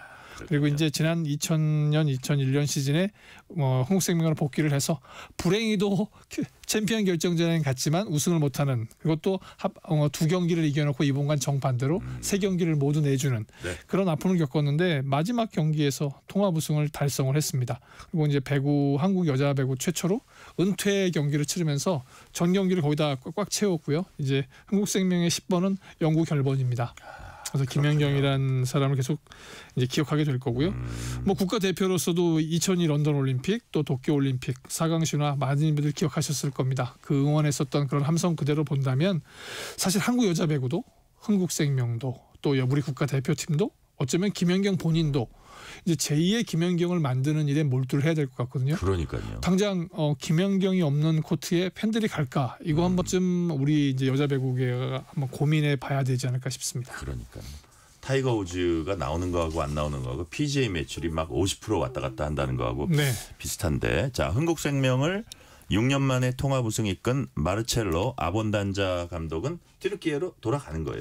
지금 상황에서 그런 것 같아요. 챔프전에서 그 공격을 성공했을 때 아기처럼 뛰는 장면이라든가 또 올스타전에서 사실 머리가 좀 민머리시잖아요. 근데 이제 그 김연경 선수가 그 김연경 선수가 그 손을 얻는 그런 세레머니 같이 하는데도 뭐 정말 그걸 내주면서 한국 배구에 정말 참 젖어든 감독인데 계약이 종료가 됐고 이제 본인이 지난 2013년부터 17년까지 활약했던 페네르바차라는 팀에 복귀하고 싶다라는 의사를 밝힌 것으로 전해지고 있어요. 그러면 이제 튀르키예 리그로 가서 또 이제 맹활약을 펼치게 될 거고요. 한국을 아는 감독을 또 한 사람 이제 떠나보내게 되는 것은 좀 팬들 입장에서도 아쉬울 것 같습니다. 네. 자, 불과 60경기, 60경기 만에 100만 관중 넘어선 프로야구 얘기로 이제 이어가겠습니다. 올 시즌 LG의 초반 레이스 정말 거칠 게 없어요. 네, 무적의 LG다 뭐 이런 얘기하는데 정말 무적의 LG인 것 같습니다. 사실 어제 키움과의 경기에서 4대0으로 졌는데 그 경기가 아마 올 시즌 최악의 경기가 아닌가 싶어요. 근데 뭐 지난 2일 날 KT에 한번 졌으니까 11승 2패거든요. 승률이 8할이 넘습니다. 뭐 올 시즌 초반 왜 이렇게 LG가 좋냐 그러면 모든 전문가들이 마운드 탄탄하고 방망이 잘 돌아가고 수비도 잘 된다. 이러면 뭐 다 잘 된다는 얘기잖아요. 마운드 보면 뭐 치리노스, 손주영, 에르난데스, 임창규, 송승기 1선발부터 5선발까지 잘 나가요. 근데 어제 이제 패배를 당한 에르난데스 선수가 한번 이 경기가 연기되면서 밸런스를 좀 놓친 것 같은 게 드는데 어제 보면 사실 LG 같지 않았습니다. 뭐 키움한테 뭐 1회부터 홈런을 맞기 시작해서 3방을 맞고 졌거든요. 그런데 이제 다시 한번 뜯어보면 마운드 아까 그렇게 제 5선발까지 전체적으로 안정돼 있잖아요. 안타 제일 덜 맞고 사사구 제일 안 주는 팀입니다. 그러면 타격은 어떠냐? 일단 오스틴 이제 잠실 오시라고 불리는 오스틴 선수가 홈런 5개로 공동 선두. 그 바로 뒤에 따라가는 문보경 선수가 4개로 공동 4위. 뭐 거기다가 주루를 겸비했다고는 박혜민, 신민재가 도루 2, 3위를 달리고 있어요. 잘 뛰고 잘 치고 하기 때문에 아무래도 팀 타율 홈런 굉장히 좋은 상황입니다. 근데 수비가 안 되면 또 문제가 되는데 수비도 잘 돼요. 외야의 박혜민 진짜 펄펄 날아다니고 내야의 신민재를 비롯해서 도무지 공이 빠지지 않는다는 소리 들리거든요. 이제 오늘 지금 이제 그 4선발 임창규를 내세워서 키움과 오늘 경기를 하고 있는데 만약에 오늘 경기까지 이기게 되고 두산과의 3연전 잘 끌고 간다면 당분간 LG의 기세 작년에 꼭 우리가 기아를 보는 듯한 그런 느낌이 들 것 같습니다. 네, 반면에 초반 5강으로 꼽혔던 한화 잘 안 풀리고 있어요. 반전을 노리겠죠.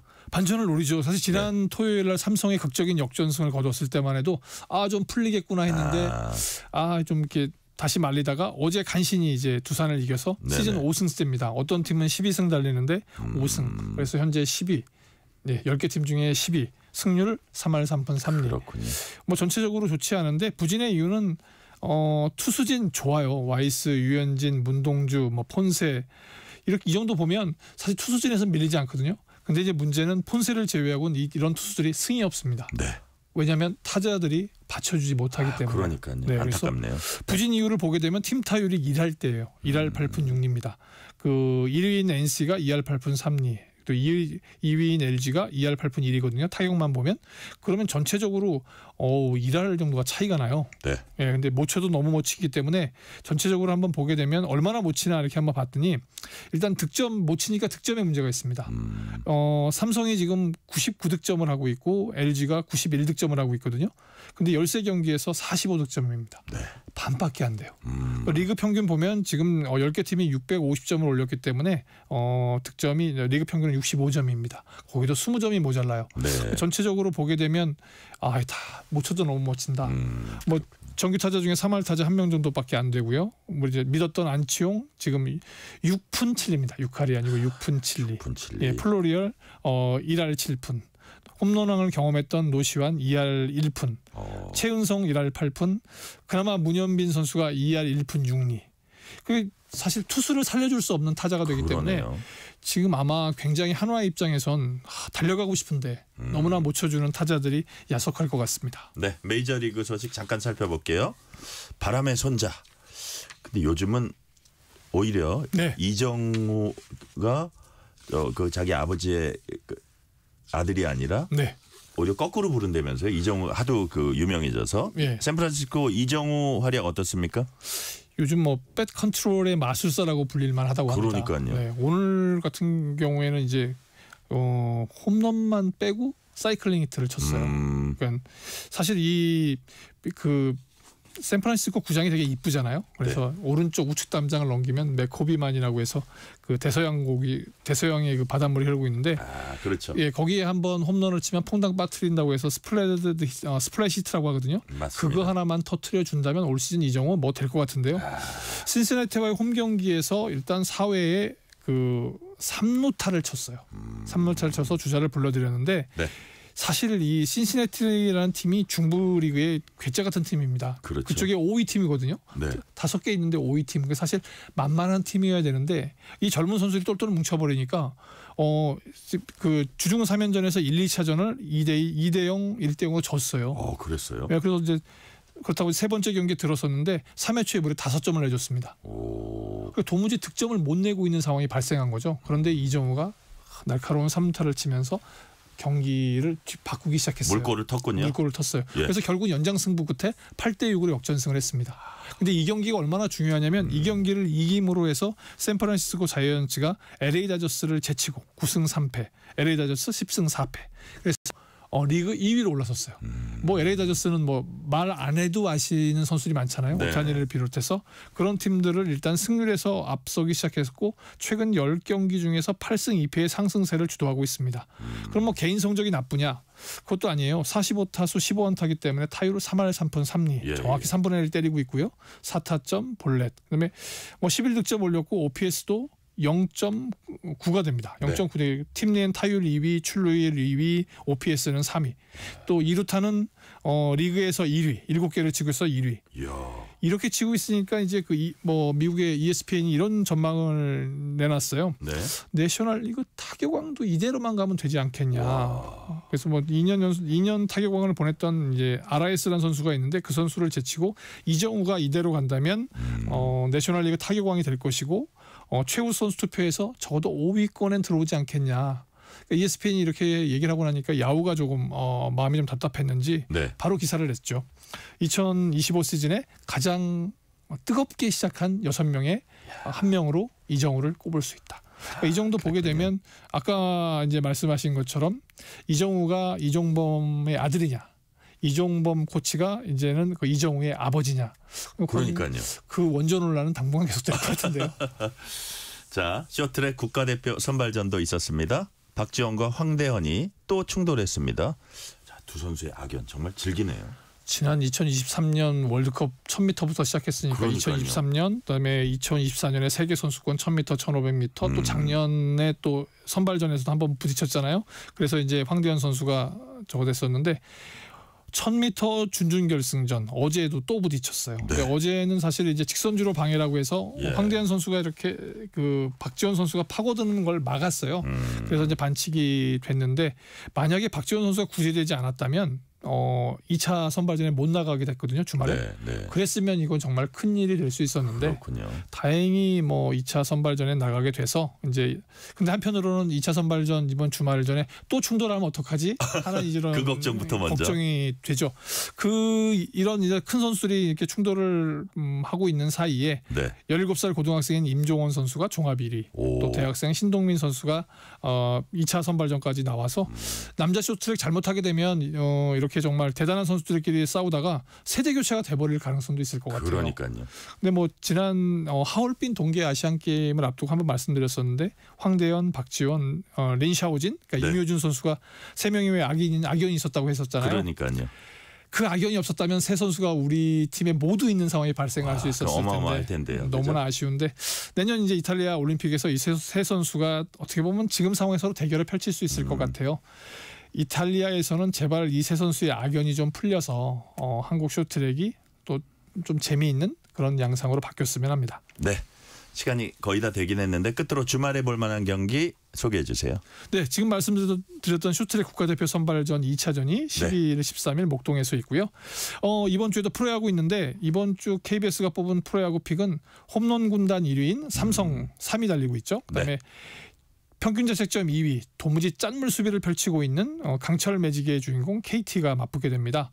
이 경기 한번 지켜봐 주시게 되면 또 다른 재미가 있을 것 같아요. 네, 오늘 말씀 여기까지 듣겠습니다. 지금까지 김한수 KBS 기자였습니다. 말씀 감사합니다. 7710님이 이런 문자 주셨어요. 매일 저녁 준비하면서 이어폰 끼고 듣습니다. 전종철 기자님 콩 프로그램 사진 보면은 근엄해 보이시는데 예측 못한 유머 감각이 있으시네요. 하루 종일 무슨 일이 있었는지 재미있게 알 수 있어서 도움 많이 받습니다. 좋은 방송 감사합니다. 청취율 대박. 정말 감사한 문자 주셨고요. 더 열심히 하겠습니다. 오늘 뉴스레터 K는 여기까지입니다. 치킨 쿠폰 당첨자 명단은 뉴스레터 K 홈페이지 확인해 주시고요. 오늘 끝곡은 퀸의 We Will Rock You 듣겠습니다. 오늘도 함께해 주신 청취자 여러분 진심으로 감사드립니다. 지금까지 뉴스레터 K 전종철입니다.